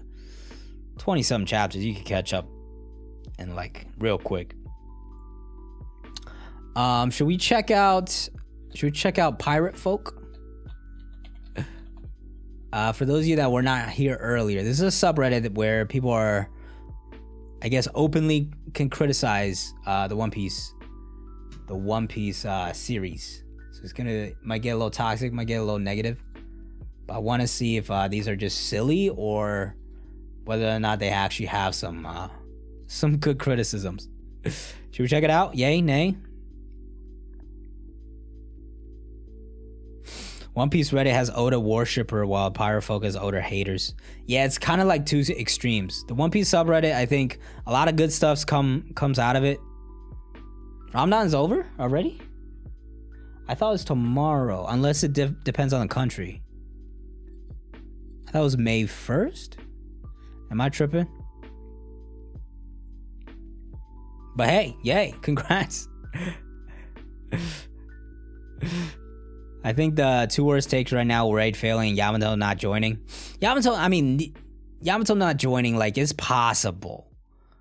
The worst take for Yamato is that Yamato is staying behind in Wano and becoming Shogun or some shit. That's the worst Yamato take, in my opinion. If she doesn't join, she's becoming a pirate still. I can see her not joining and still becoming a pirate, but I still think she's gonna join. Tomorrow for everyone. Okay, got it. Yeah, I think it's gonna be Monday for some people too, right? Yeah, it just depends on the moon, doesn't it?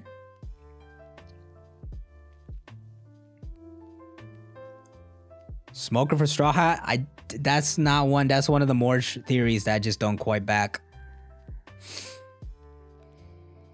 I see his argument for Smoker being like the guy that switches sides, but I don't think he needs to join the Straw Hats.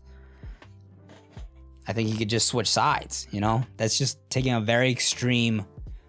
to the extreme, you know? As one of the, like, Morge always makes good arguments, no matter what the theory that he has. But this is one of them where I feel like he has the right idea and it's just going too far deep into what it becomes. Yeah, I'm to becoming the Pirate King. I've not seen that, but that's up there, bro. But I like his devil fruit. Smoker's cool. I hope to see him back in the story, get a couple fights, switching sides, but not as a Straw Hat though. Just wants to keep uploading videos. Don't know how to drop his ideas. What do you mean? Nah, man, the Grizz, we needed 7 games of that one, man. That was a fun-ass, drunk-ass series. It was just 2 dumb-ass teams just drunk on adrenaline. Fucking going 200 miles an hour.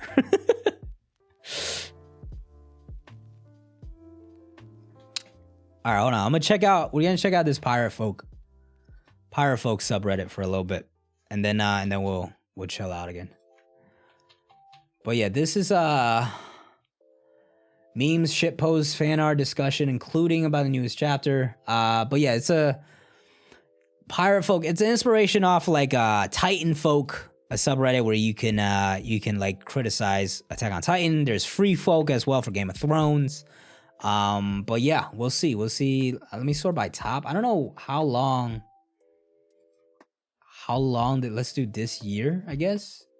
What's the oldest? Is there, it looks like it's pretty new. So it looks like the top post is only 1 month ago, so it's pretty new. Okay. Yeah, I get it though. This is funny. Because we did have this whole thing where it's like One Piece was always a goofy, silly manga. Like, that is one thing I do dislike about some Oda protectors, where it's like anything that is disliked about the series, they see it as a personal attack on One Piece. They're like, you don't read One Piece, okay? One Piece has always been like this. Oda's a god.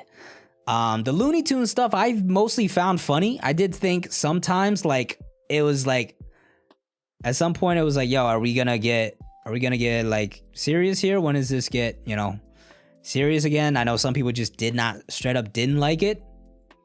But yeah, this is the, I guess, making a joke, like One Piece has always been a silly manga, right? At the end of the day, it's the best of both worlds, where it's like, it's silly, it's always also serious, and you need that balance. One Piece fans, when their parents divorce and then they remember all the arguments they used to have, it was foreshadowing. Oh God. This is poking fun at like the people like stretching things, saying like, oh, that's foreshadowing. Oda's a genius. Oda does foreshadow a lot of things, but sometimes people do stretch the boundaries a little bit of what's actually foreshadowing. Okay, this one I kind of back. Hold on. Luffy being a D at the age of 17, grandson of Garp, son of revolutionary leader Dragon, takes down Krieg, an infamous Grand Line pirate with ex-Sun Pirates member Arlong before his first bounty. Takes down Warlord Crocodile and New World Pirate. Takes down World Government Base in East Lobby and CP9. Survives and escapes Buster Call. Takes down the Warlord Moria and a New World Pirate. Somehow escapes from Kuma after taking out Moria. Punches a Celestial Dragon. Escapes an Admiral with the help of Kuma and Rayleigh, right hand of Pirate King. Invades another World Government Base, Impel Down, all that stuff, and escapes Impel Down. Invades the Marine Ford. Has Nico Robin on his crew. And apparently all this time, the only one that has the one and only God Devil Fruit they've been chasing for 800 years that could bring down their reign. I sleep. Roger's potential offspring, slaughter anyone that looks suspicious, whether it looks like a newborn baby or pregnant woman. Continue slaughtering until it becomes biologically impossible for Ace to be born, as she held Ace in her womb for 20 months, all based on rumors. Real shit. I do back this. Them not knowing Luffy, that was one thing I've always was like, I don't know. It doesn't seem like you guys tried that hard, man. It just doesn't. It doesn't seem like you guys tried this, and apply the same logic to Nico Robin, where all of a sudden they're like, we have to get Nico Robin, man. She's been out there this whole time. Like, you probably should have tried a little harder. Okay, at least these are done in good fun. What is this? Oda Alabasta. Okay. Dressros. Oda's editor. You gotta give it's at least funny. It's funny shit. It's another foreshadowing meme. Bandage foreshadows the time skip. This guy foreshadows Zoro, same hair. Pretty sure this foreshadows something, but we'll see in the future. Shorts foreshadow Chopper Man shorts. Anchor foreshadows Sun God. Nika Pupai. Cartoon powers. Oh God. Why are you crying, Luffy? People die. The girls at World Government Research, yeah, it's another one. Researching Luffy's fruits. Hell's memories. Walking. I'm not taking the K stairs. Oh, God. It's a... How high were you? Ceiling go with the Looney Tunes stuff. This is funny, bro. I don't know why people are mad at this. This is some funny shit. What is this? Can't plus crying, but I can't. Yamato motivates him. You can't do it, Yamato. Try, but doesn't know what he's doing. I cannot do this. If I cannot do this, countless people will die. Give up. And then he's given up again. And then Yamato motivates him again. And then flashback. And then he goes back to I can't. Low-key true. Momonosuke has been in this cycle for a while. It's been kind of rinse and repeating a little bit. But he's going to get it done eventually. You know, hopefully. He's going to get it done. I did think him going backwards is a little weird. Where like this first time around, he ends up doing enough to drag the Onigashima out of the way, but then all of a sudden he just gave up again. But he's a little kid. This one I think is more of a joke, you know. I wonder what the comments are saying though. Oda tries to develop characters but always falls back on tropes. Have an arc dedicated to showing Usopp's cowardice, how he overcomes it. Whoops, he acts cowardly in most situations.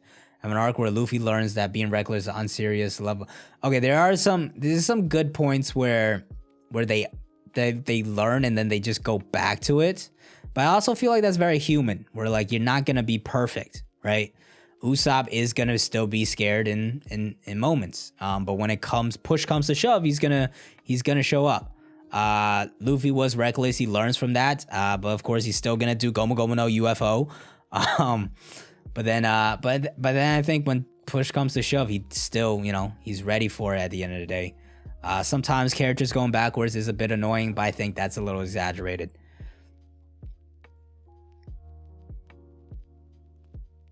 If current Oda was to draw pre-time skip.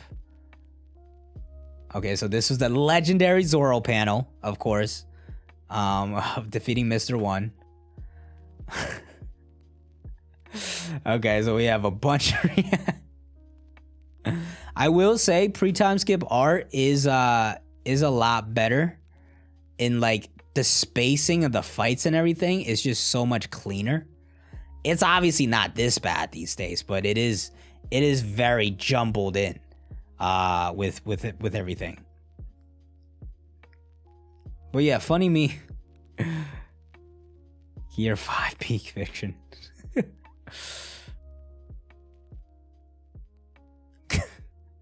Oh man, how did they edit this shit on? That's mad funny, dude.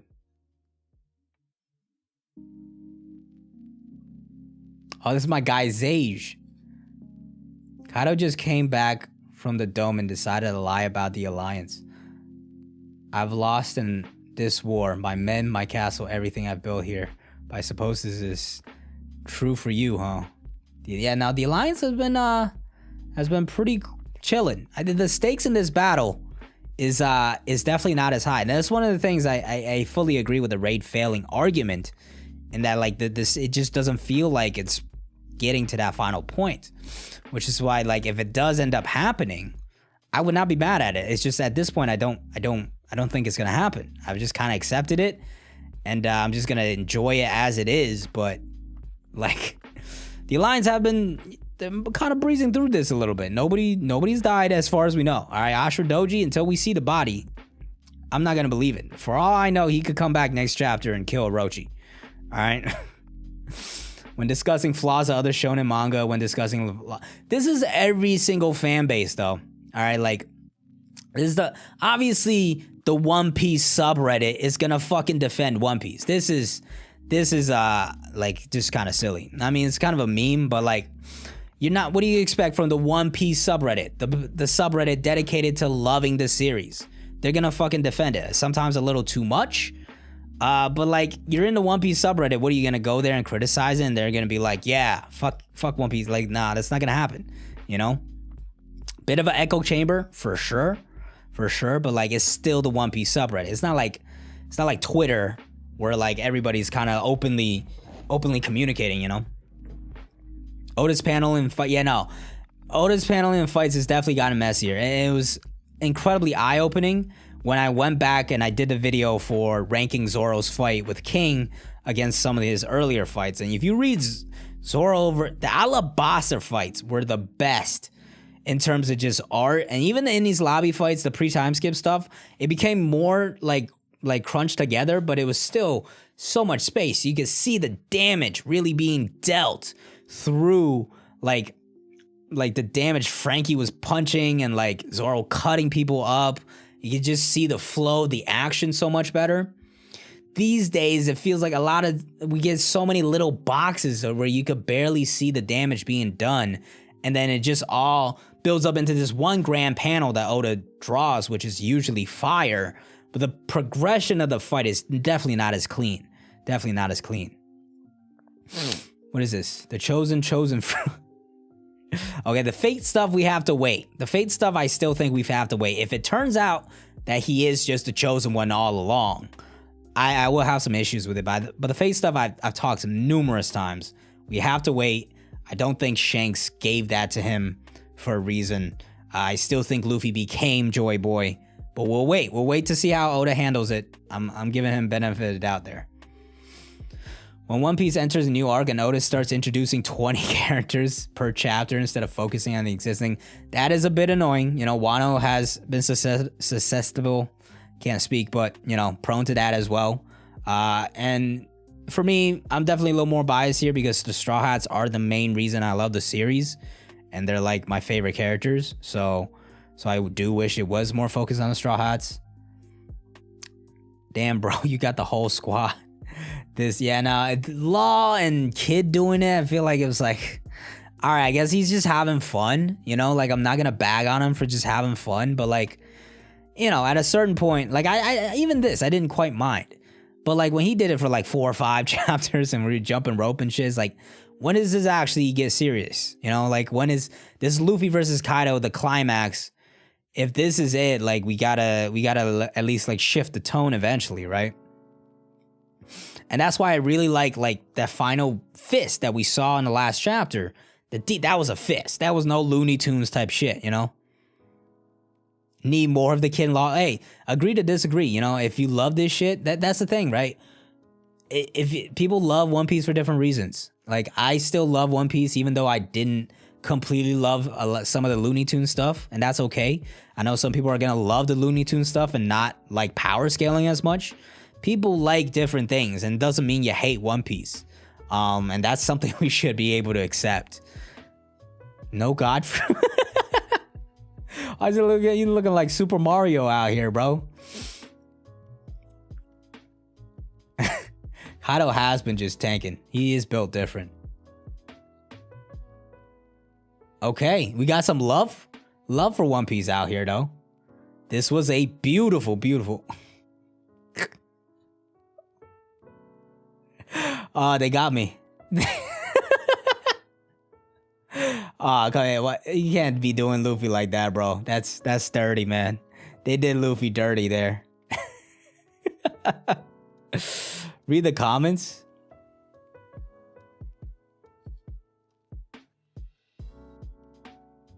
At the end of the day, One Piece is shonen elements. I still enjoy it. Love that, yeah.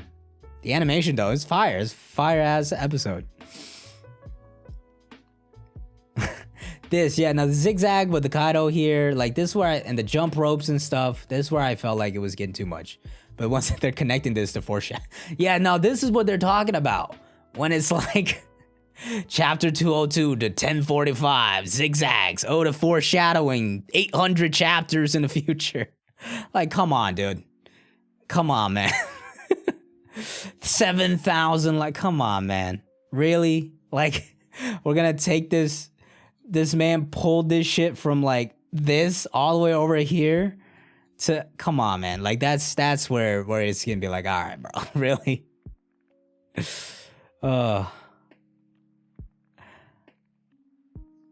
Anything One Piece arc about a tyrannical ruler? Yeah, I mean, what Oda follows a lot of the same patterns. I mean, that's for sure. But it works. If it ain't broke, don't fix it, you know? What he should fix is fake deaths. That's what he should be fixing. Talks about dying, though. They'll die for sure this time. No, that's not happening. Me watching sub explode 1.5k members under a month after being obscure for well over a year. Looks like, yeah, it looks like it's pretty recently just popped up now. No Mickey Mouse power-ups, no God Devil fruits, no nepotism. Goofy will never become the Pirate King.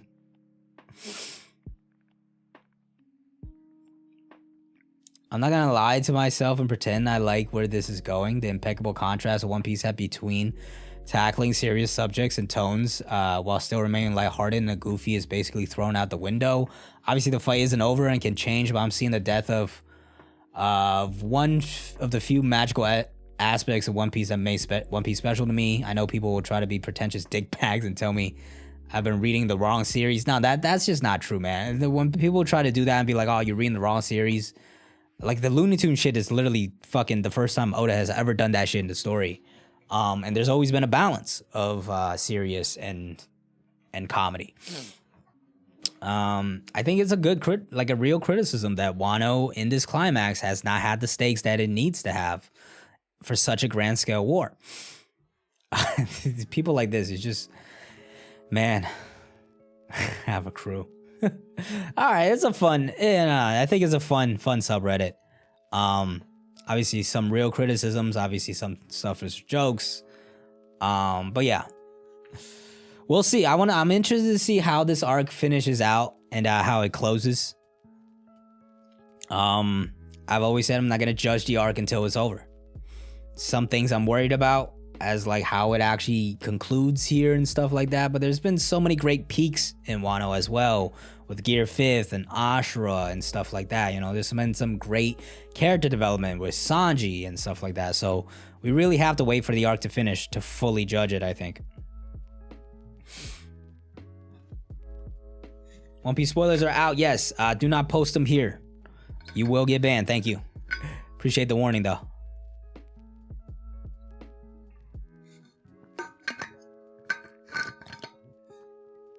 If raid fails, Big Mom Pirates will play a role. Yeah, could see that. Any of the Marines could play a role. Revolutionaries, who knows? A lot of people could play a role. Because if the raid fails, they're in problem. They're in trouble. I'm for the Looney Tunes vibe for a chapter or two. Yeah, I'm right there with you. Like, Oda's having fun. It's his manga, right? And it's funny, and like, you know, that's plays into the devil fruit where it's like ridiculous and stuff. But like, eventually the fight has to get serious, right? And like, Luffy has not done really much damage at all, and he's just been getting clobbered and clobbered and clobbered. Like, eventually, like, think about Gear 4th. When that happened, when Gear 4th was revealed, obviously I was incredibly excited. The form, it grew on me. It definitely grew on me, but at first, it was definitely not as like hype as I expected it to be. It was just kind of out of nowhere, but that's part of the beauty of One Piece, right? Oda's able to take these silly things and turn them into great things. And I think Gear 4th is actually a great example of that, where the form kind of looks kind of silly. Luffy gets kind of bloated and like he's bouncing around, and you're like, this is Gear 4th? But what does he do exactly after that? He fucks up Doflamingo, bro. He just pummels him. Doflamingo goes flying, and this man's like, oh shit. This is different shit right here. Gear 5th, once it turned and he became ridiculous, but it was just ridiculous and ridiculous and ridiculous. He's pulled out these crazy moves, lightning bolt, giant, this gigantic fist he's about to drop. None of them have landed. Luffy has not done anything to Kaido since becoming Gear 5th. Like, that's why I was questioning whether or not he was even sane.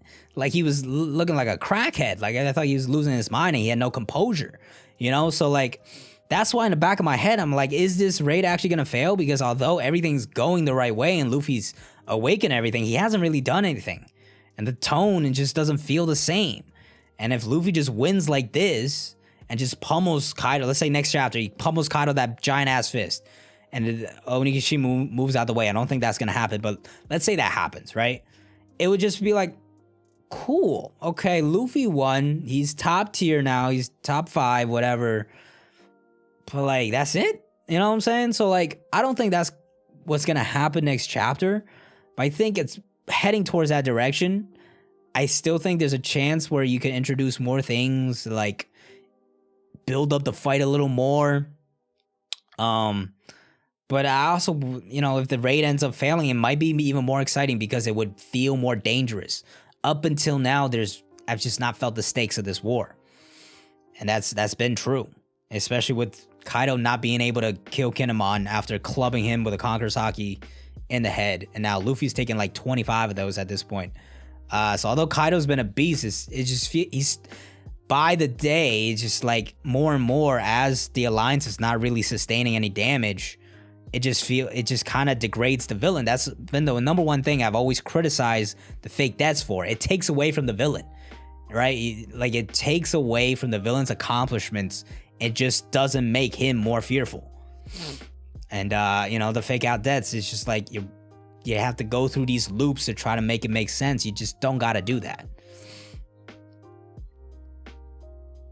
Do I think Kaido is awakening? I think he's awakened already. I don't necessarily think he has to be like, now it's my turn. Kaido, gear second, you know, like, and he goes awakening. And might happen, I just don't think, like, he's changed physically. Like, people have pointed that out on the Reddit as well. Hype up Devil Fruits already in the age of Haki. Devil Fruits, especially when it gets to Blackbeard, is going to be important. Haki, though, as we see, is going to be critical. It's been critical entire post-time skip, so it's not going to stop playing a role.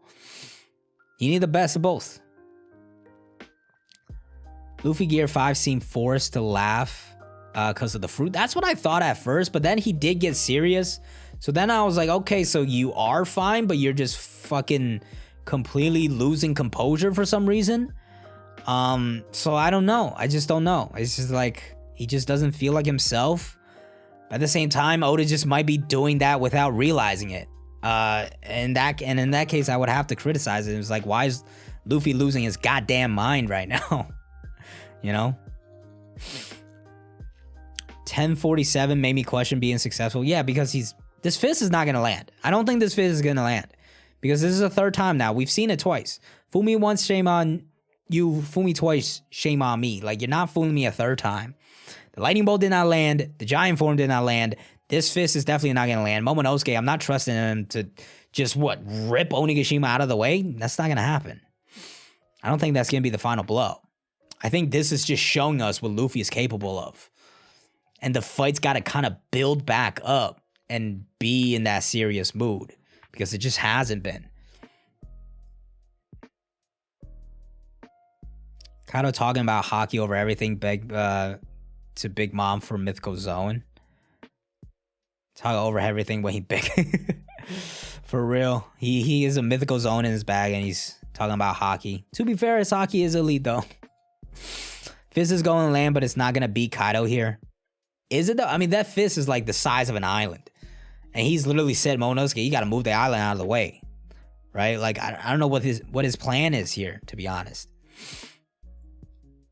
There is Zoro kill. No, I'm not a ZKK believer at this. Zoro's almost dead. Like, how is he gonna come back and kill Kaido? Luffy without gears versus Katakuri? I mean, right now, Luffy was body him because Luffy has advanced Conqueror's Haki. But before, without gears, he obviously would have lost.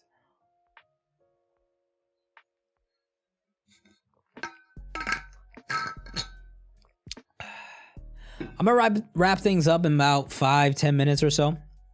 Going on for close to 2 hours at this point. 1-1 fight, and it does feel dragged, right? Which is like, so part of me is like, I kind of want the raid to fail because I want more stakes and more danger in the fight, but we've gone on for so long. I started my YouTube channel, my One Piece YouTube channel 2 years ago in like the middle of April. Guess what chapter that was? That was a chapter when Jinbei showed up in Onigashima. All right, like it's been over 2 years at this point, and that 2 years was when the raid on Onigashima started. It's been 2 years is like the raid on, and we're still nowhere near done. It's crazy. It's starting to feel dragged, and part of it, and I think that's part of why people are like just over the Looney Tunes stuff, is because it's like, this is not serious. You're wasting more time on comedy when this fight needs to get serious for it to end. Or else you're gonna either abruptly jump into a finale, which this right now is happening, that's what it feels like, or you're gonna have to just drag it out even more for it to make sense. Yeah, isn't that crazy? I started this channel over 2 years ago, and that was when Jinbei showed up. That was the Reina Onigashima has been over 2 years by itself. By itself. I believe in June, One Piece, like Wano, will be going on for like 4 or 5 years in June. It's been 2 years since Jinbei arrived in Wano. Isn't that crazy? Pretty new, yeah. 2 years in. 2 years in. Pretty new. Still new to the game.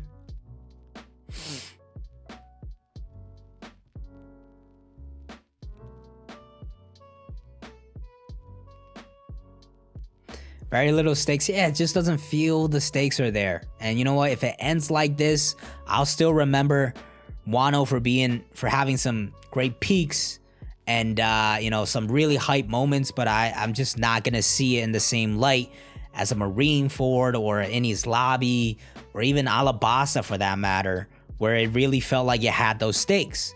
Alabasta did also get hurt by Pell coming back. Skypiea was kind of the same boat where like it now blasted everybody, thundered like fucking L-Thord Pagaya, and Pagaya came back with some ash on his head and he was chilling.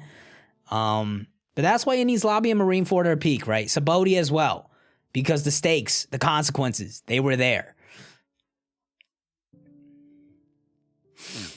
Almost at 65K for sure, man. And I really need to... It might take me another month to really get back into this headspace of focusing on One Piece. Because honestly, to be honest with you, right now I'm just focused on basketball. As the Celtics run is going on. So like half of my mind's just on basketball. Eventually, I mean, I've been talking for such a long time to just do personal content outside of One Piece. But I can't stop thinking about basketball. So like maybe in like May, maybe in like June, we'll be back on the race. Safama, you keep your energy up, bro. All right, like every prediction you've had, like you've been on the losing side, so I'm happy to be on the other side. I'm glad you're seeing the Celtics are amazing. Waking up to that reality. It's been like that for the past 50 games. But I'm glad you're seeing it now, and more people are seeing it in general. Dreadlocks guy care. You don't even know Mark. That's the defensive player of the year, bro. Oh, are you talking about Rob Williams? Rob Williams didn't even come back until 2 games ago, and he wasn't good. He did. You're probably talking about Marcus Smart.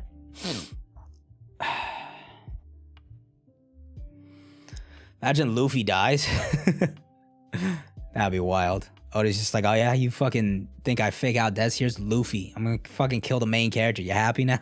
He's gonna draw Luffy dying with fucking Looney Tunes eyes popping out of his socket. Safama's on some weirdo energy now. He's a crush on KD? What are you talking about, bro? Jaylen Brown did turn into a god in that fourth quarter, but he has not played his best ball, man. I'm telling you, Jaylen Brown, he does have a hamstring issue as well now. So game 1, I'm not... If Jaylen Brown is healthy at game 2, I'm interested to see how he performs, because he has been fasting for Ramadan through all these games as well. So like, I think he has a 40-point game in him somewhere. At least a few 30-point games in him.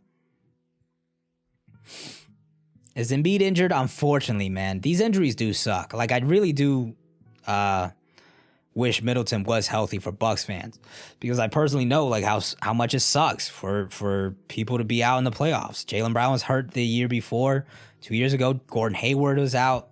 A year ago, 3 years ago, Kyrie Irving hurt his brain and spun out on the Celtics. And then 4 years ago, Hayward and Kyrie were both hurt. So yeah, injuries suck in the playoffs. I wish everybody was healthy. Embiid, of course, got a concussion. He has an orbital fracture. There's been a lot of injuries. I just hope everybody's healthy and can compete, honestly. Emu's eyes are like Looney Tunes. That'd be mad funny, bro. One day of fasting left. Yeah, no. Jaylen Brown, tomorrow I expect he's still going to be fasting. But that's a 1 p.m. game. So he'll be able to get some food in the early morning, and it won't be as late. So I think he'll be a little better. His hamstring is a little tight, so hopefully he does not aggravate that or anything, knock on wood. But game 2 is what I'm really looking forward to see if like fasting really had an effect on Jaylen Brown and how he comes out. Because although fourth quarters he's been coming out strong and turning into a beast, throughout the game he's still been slow to start. You know, his 3-ball hasn't really been falling. Jalen's Muslim.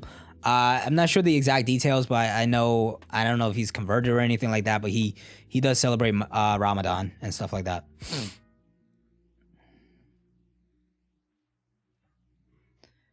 Final Isaiah though, MVP finalist in Isaiah. No, those were fun years. We were never contenders that year though. Those years.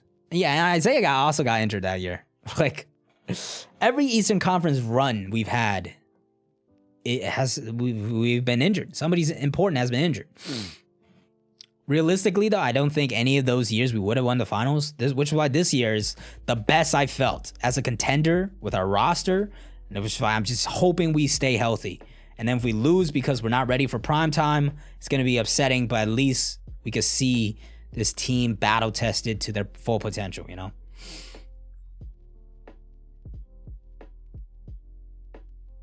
If I had a fruit, I should really just make a command for this. It's Marco the Phoenix fruit. That's my favorite fruit. Kinemon should have been dead by now. Listen, Kinemon being alive in the story narratively makes sense. I've always said that. Even when I hated the fake death stuff. Kinemon being alive makes sense. We saw in 1015, episode 1015, Kinemon's the guy that started all this. He's the leader, right? He needs to see it come to fruition. He needs to see the raid succeed. But why put him through that fake deaths in the first place? And then an excuse. Then you have to make up this dumbass excuse for it to even make sense, which it doesn't make sense. All right, like Kaido stabbed. First off, the club that he took, Conqueror's Hockey Club, that for some reason did not knock his head loose. That was also put back together by the Straw Hats like 18 times, if you remember correctly. And then Kaido stabbed directly in the midsection. So he survived that. That was just fucking stupid. All right, that was just fucking stupid. Kinemon being alive makes sense, but him being alive, that was just fucking stupid. What's my ethnicity? I am Chinese. If you lose doesn't mean I have a true Batman. It's either I believe in Tatum. I don't think Tatum's gonna be the one to like kind of be flustered here. Tatum, I think, is ready. I think he's shown in the past 2 seasons he's that guy.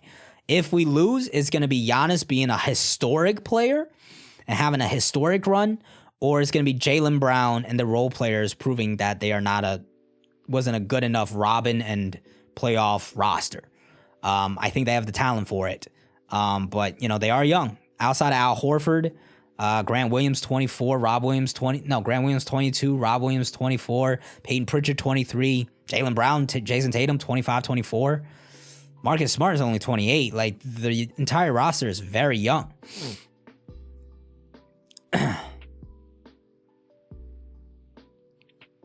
Tatum's that guy, though. Out of anybody else, I don't see Tatum spinning out. Jaylen Brown, I from what he's shown in the fourth quarter, I'm very hopeful. I think he still could play better throughout the game. Horford and Smart, I feel like, are reliable. Obviously not shooting-wise, because they're talent-wise, they're just not that consistent of shooters. But they're going to give you both sides of the ball. They're going to make the right plays and hit the shots when they need to. That I believe. The questions really come down to Derek White, Grant Williams, Peyton Pritchard for the 10 minutes that he plays, and Rob Williams as well, whether or not he's healthy, right? Those are really the guys that, you know, it's like, are they going to still hit their threes and play the good defense that they did in the first round? They proved it in the first round, but, you know, you got to do it for four rounds. That's the only way you win a championship. 96, we just have another level. Like, that's the level that our full potential. When I say the Celtics play to their full potential, it's that level. They could shut down anybody, and their offense, they move in the ball. They have Tatum, that is one of the top players in the league, and a great second option in Jaylen Brown, and guys that just execute and play defense. That is our full potential, which is why when I say when we play to our full potential, we can take on anybody. Am I from Mass? I'm actually not. I'm from Jersey, but because I moved from China the sports team that I picked to support are kind of random. So I'm a Chicago Bears fan, Boston Celtics, New York Yankees. I don't really watch baseball anymore though. But it's like kind of just like the first teams that I watched. The Bears were the first team that I watched in the Super Bowl, and I supported them. They lost. That should have been like a warning sign and a red flag for me to jump ship, but I didn't. I stuck with them, and it's been very, very hurtful being a Bears fan. Celtics, on the other hand, I watched in 2008 when they won the championship, and they were my favorite team, and I stuck with them. Since then, you know, had a couple finals runs, come up short, but being a Celtics fan has definitely been a lot more fun than being a Bears fan. Phoenix is deeper than Golden State. Yeah. Golden State's another one where it's like you're relying on Jordan Poole to be your number 3 scorer. And he's been terrific, but like against like a top tier defense, could they hold up? Klay Thompson, we need to see if he's consistent with it. Steph looks like himself. Draymond's gonna be himself. But the Suns are good, bro. They won 60 plus games. Like, Suns are good. As long as Booker is healthy, I still think they're the favorite in that series. Paul Pierce is a legend, man. Love Paul Pierce. I watched them all when I was growing up. Paul Pierce is an absolute legend. He's a little bit silly since he's become like more of a media guy, but I love it. It's funny. That way, I mean, he shouldn't have blown a 32-point lead in Game 5 and then gotten blown out by like 40 in Game 6 then. If anything, that 2010 ring should have been ours if Doc Rivers' dumbass didn't blow another 3-2 lead. He got fucking Ron Artest out there hitting big-ass threes in a Game 7 when he was ass on threes the entire series. I do listen to Reddick's pod time to time. Lakers fan, watch basketball since my relative is a Lakers fan. Fair. As long as you're not a bandwagoner, you know? Those are the worst. Casuals that are bandwagoners, Safama. You sneaking out my radar as a casual, bro. Alright? Don't let me catch you slipping.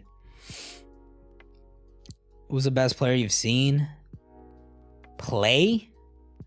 The best game that I think I've seen, like not in person. I haven't been to that many basketball games, but I think LeBron James in that first game of the Golden State series where he went off for 51 against like just that dominant game. At his age, that was one of the best games I've ever seen. Other than that game, when he was on the Heat, Game 6, I believe, is in 2012, where he just took over. That was one of the best LeBron games I've ever seen as well.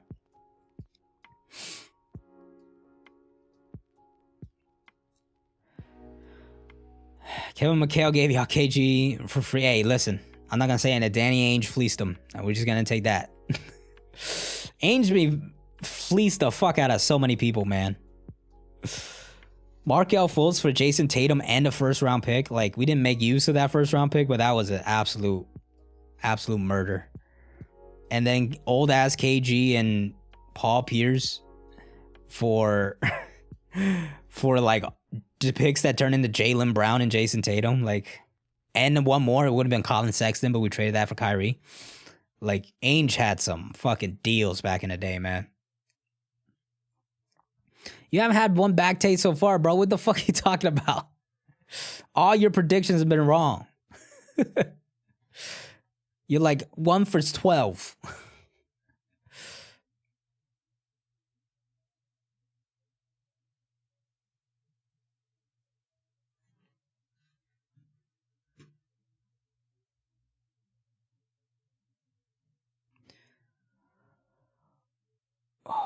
Who y'all gonna put on Poole? Jordan Poole? What is he, a fucking... We don't need to put anybody on anybody. We could switch 1 through 5 and shut down the entire league like we've been doing. Marcus Smart could go on Poole or Jason Tatum or Jaylen Brown. We got plenty of people.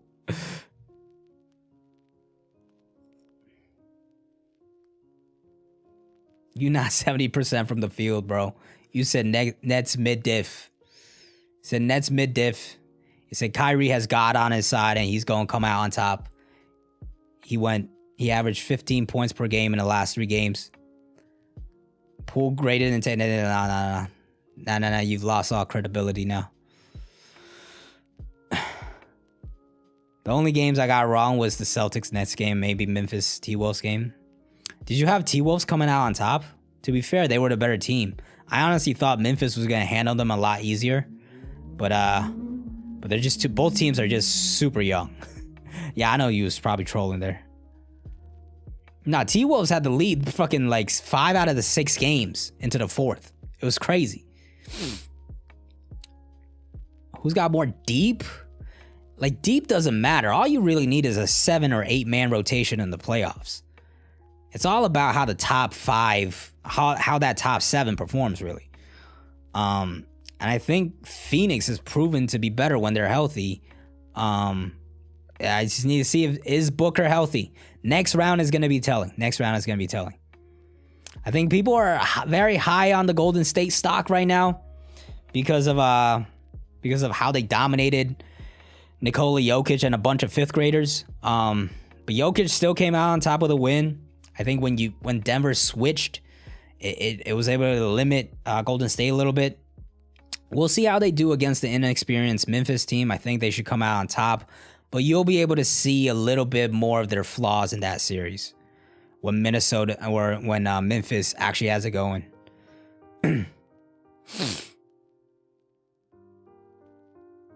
Yeah, it's Denver. Denver is an MVP candidate and a bunch of 5th graders, bro. A bunch of bums on that team. Will Barton showed up for 1 game. Curry over Tatum is an interesting one. I would say I'll give you that. Curry has the MVP. Until Tatum has a playoff run to fully prove that he's that guy, I don't put him above any of these guys that have done it that haven't really regressed, you know? So I'm not a homer take on that. I think he's top 7, top 8 guy. But putting him above like a Curry or a KD even, or Giannis, or even Jokic, I think that's too early for that. We need to see him do it for a whole season and an entire playoff run. I think he's that guy. He just need to show it to everybody else.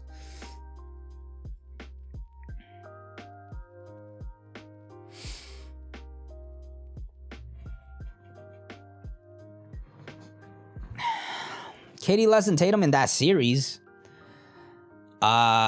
Listen, like I said, even though I believe Tatum is that guy that could lead us to the championship this year, until he does it, I think you can't put him above these top guys. KD had a bad series, yes, but like even going into the playoffs, anybody would have said, yeah, KD's clearly better than Tatum. Most people would have him at number 2, if not number 1. And after a bad series, you're going to put him below Tatum? That's just like, such a casual take. Or it's just like you're just reacting to what's happening in the moment. That's like saying fucking Kawamatsu top 20 after he cut up Kaido. Like Rizzo flips the scroll on Kaido's like, oh shit, Rizzo might be top 10, you know? Like that's that type of take, man. Gotta wait till the arc ends, bro. Gotta wait till the arc ends.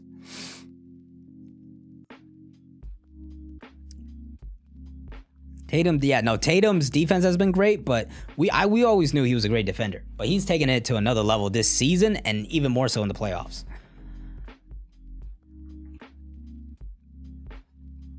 Curry and Thompson, I mean, James Harden's never even been swept, you know? Getting swept sucks, but, you know, they lost by a total of like 14 points in the entire series or something like that.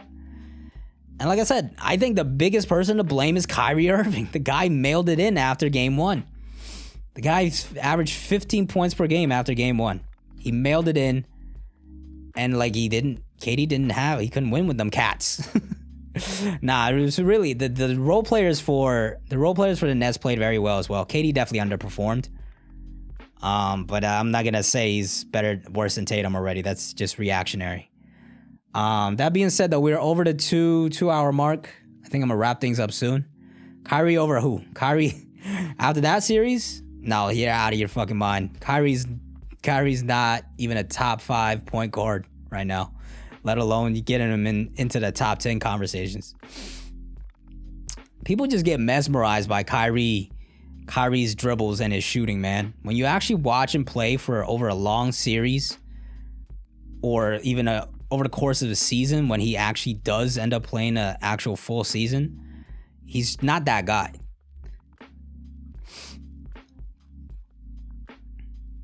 They brought out Blake Griffin came out and nailed 2 3-pointers after shooting like 32% for the season. I was like, what the fuck is going on? Luckily, Jaylen Brown just cooked him like barbecue chicken on the other side, so it didn't really even matter.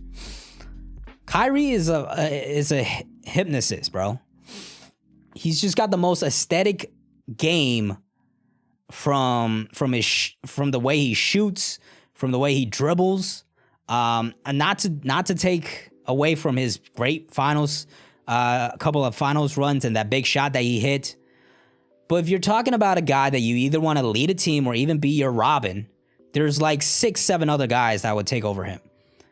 Because number one, without LeBron James, he's shown many times that he will mentally just collapse. Number two, off the court, he's a problem. He's gonna bring a lot of fucking distractions to your team. Number three, he always gets fucking injured. He's played 11 seasons in the NBA. Hold on, let me pull this shit up real quick. Little trivia, all right? Don't look this up.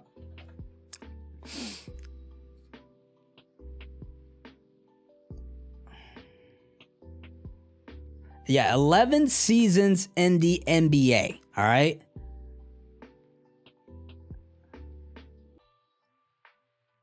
$11 seasons in the NBA. There's 82 games in a season. How many seasons do you think Kyrie Irving played over 60 games? Out of 11 seasons in the NBA, how many seasons do you think he played over 60 games of an 82-game season? Which means he'd be missing over 20, about 20 games at least. All right, we got 8. Yeah, Ben Simmons getting ready for game 5. Nets in 8, bro. Nets in 8.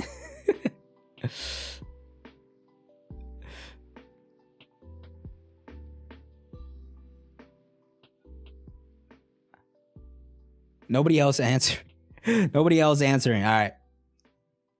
Blake is trash. But yeah, 11 seasons in NBA. How many seasons has he played over 60 games?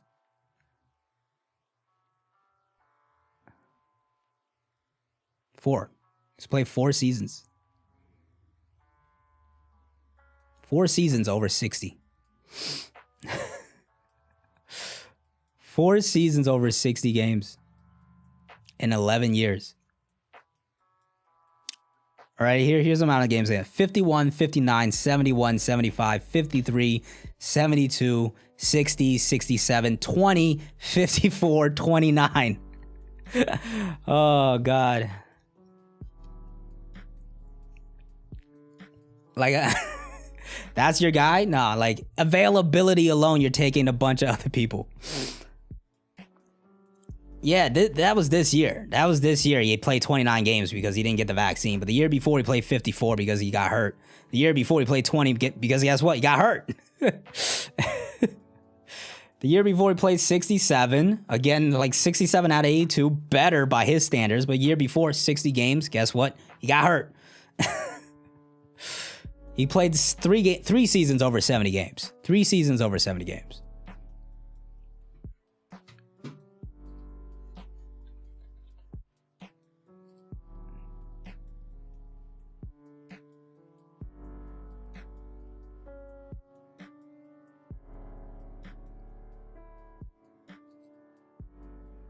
Say Curry has the same problem? Here, let's do this. Curry's first 11 seasons in the NBA. He's played over 60 games. Would you look at that? 10 seasons out of 11 seasons, he's played over 60 games in his first 11 seasons. Actually, in his 13-year career, he's played over 60 games, 12 seasons. 12 out of the 13 seasons. Curry, who we all know is injury prone, has played over 60 games, 12 out of 13 seasons. So that's Like, I don't think people out. Oh, AD, that's another fun one to look at. AD still might be playing more games than Kyrie Irving, though. D Rose fucking tore his ACL, bro. Kyrie has never had an injury like that. Like, what do you, like, that's not even a fair comparison. AD has played 1, 2, 3, 4, 5, 6, 7, 8, 9, 10. 10 seasons. So one season less than Kyrie, and he's played 1, 2, 3, 4, 5, 6, 7. 7 seasons out of 10. 7 out of 10 is still not bad, bro. Like 5 out of 11, do you know how bad? No, 4 out of 11. Do you know how bad that is? Like 4 out of 11. That's trash, man. That's nah. Availability, he's an off-road destruct. Like, I don't get it. Nah, Kyrie Irving. Y'all need to open up your eyes at some point and just realize this guy's not it, bro. This guy's not it. He's living off the legacy LeBron.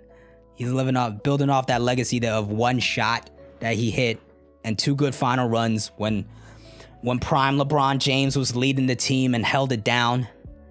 When he went to Boston, it blew up in his face as a leader. He went to Brooklyn. It got kicked James Harden off the team. Mailed in the last 3 games got swept in the first round. KD and Kyrie have not made it past the second round on the Brooklyn Nets, bro.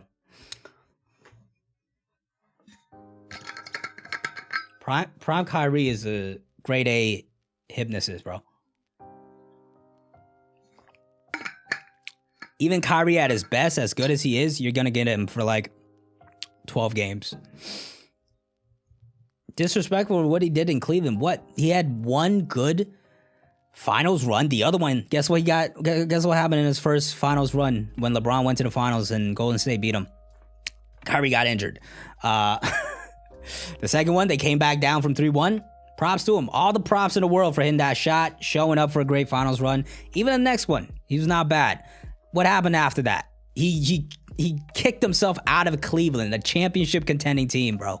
Kicked himself out of Cleveland, got to a championship contending team in Boston. First year, played well. Guess what? Got injured before the playoffs started. Second year, imploded the entire team, blasting them in the media. Okay, played the Bucks in the second round, mailed it in the last 4 games. Okay, just absolutely mailed it in. 6 for 24, 8 for 22, 6 for 12 or 6 for 15. Mailed it in. Terrible series there. Gets himself buddies up with KD, the guy that he wants. The first year, KD doesn't play obviously, but Kyrie decided to join him and he gets injured as well. Second year happens. They got this all-star stacked team. Kyrie gets injured in the playoffs. This year, he's fully healthy. Decides not to take the vaccine. Plays 29 games. Mails in the last 3 games of the playoffs, bro. He's either, without LeBron James in his corner, he's mailing in the playoffs or he's getting injured. Like it's going one way or the other. And this is like 5-year sample size that we have. So like, what more do you want from this guy? And also Warriors, I will say, I mean, listen, LeBron and Kyrie, all credit to them for winning that series, but the Warriors fucked themselves up when Draymond got suspended that one game. And also they also just choked the last game. They got a legendary game from Draymond. Draymond had one of his best shooting games of his career in that game 7. Warriors just couldn't finish the job.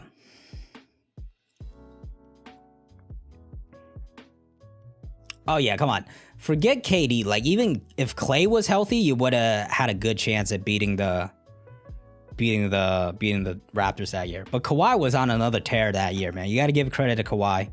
And you just got to play the hand you're dealt, Could make all sorts of excuses for different injuries and how things have gone, but at the end of the day, availability is one of the best things for a player to have.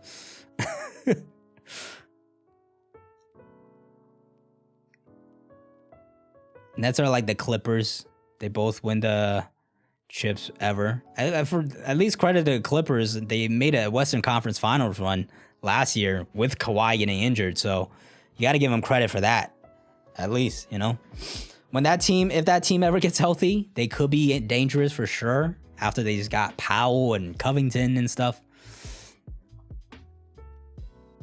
Yeah, 2019 Kawhi was a different beast. He was a monster. Who am I? I'm just gonna pick I have to pick the Celtics. I think we could beat anybody if we play to our potential. Do I think we're definitely gonna win? Am I like that confident? No, of course not. We're a super young team, but I really think if I could give you my list of contenders. It's Milwaukee, Miami, Boston, Phoenix, Warriors.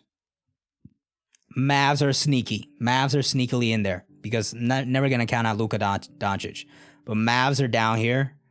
But it's Boston, Milwaukee, Miami, Phoenix, Golden State. Those are my five teams that I think could win it.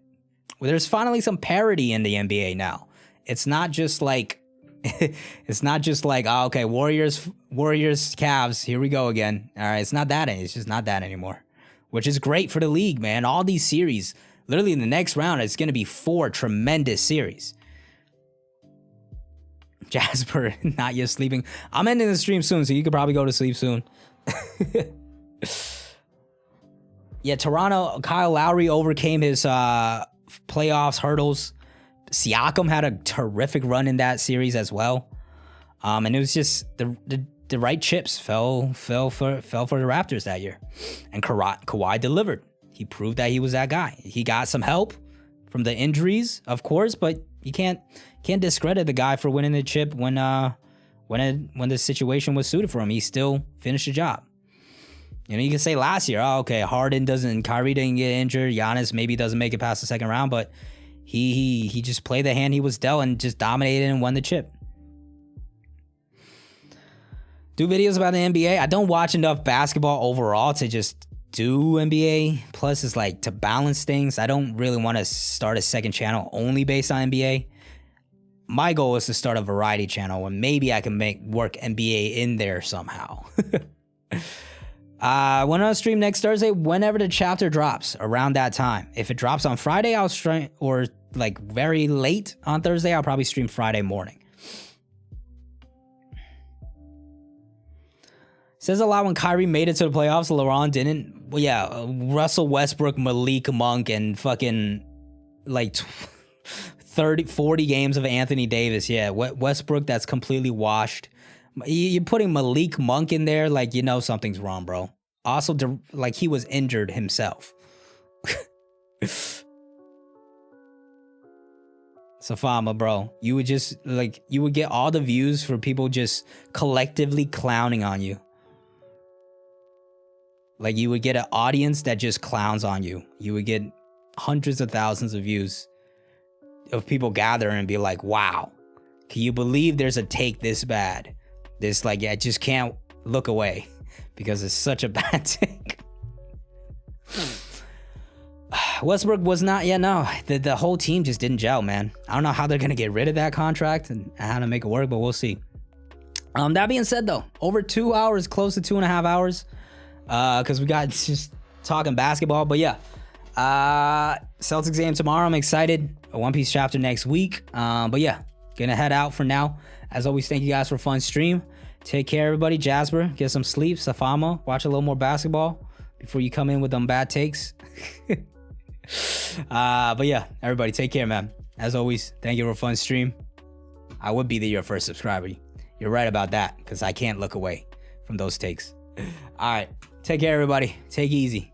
Peace out.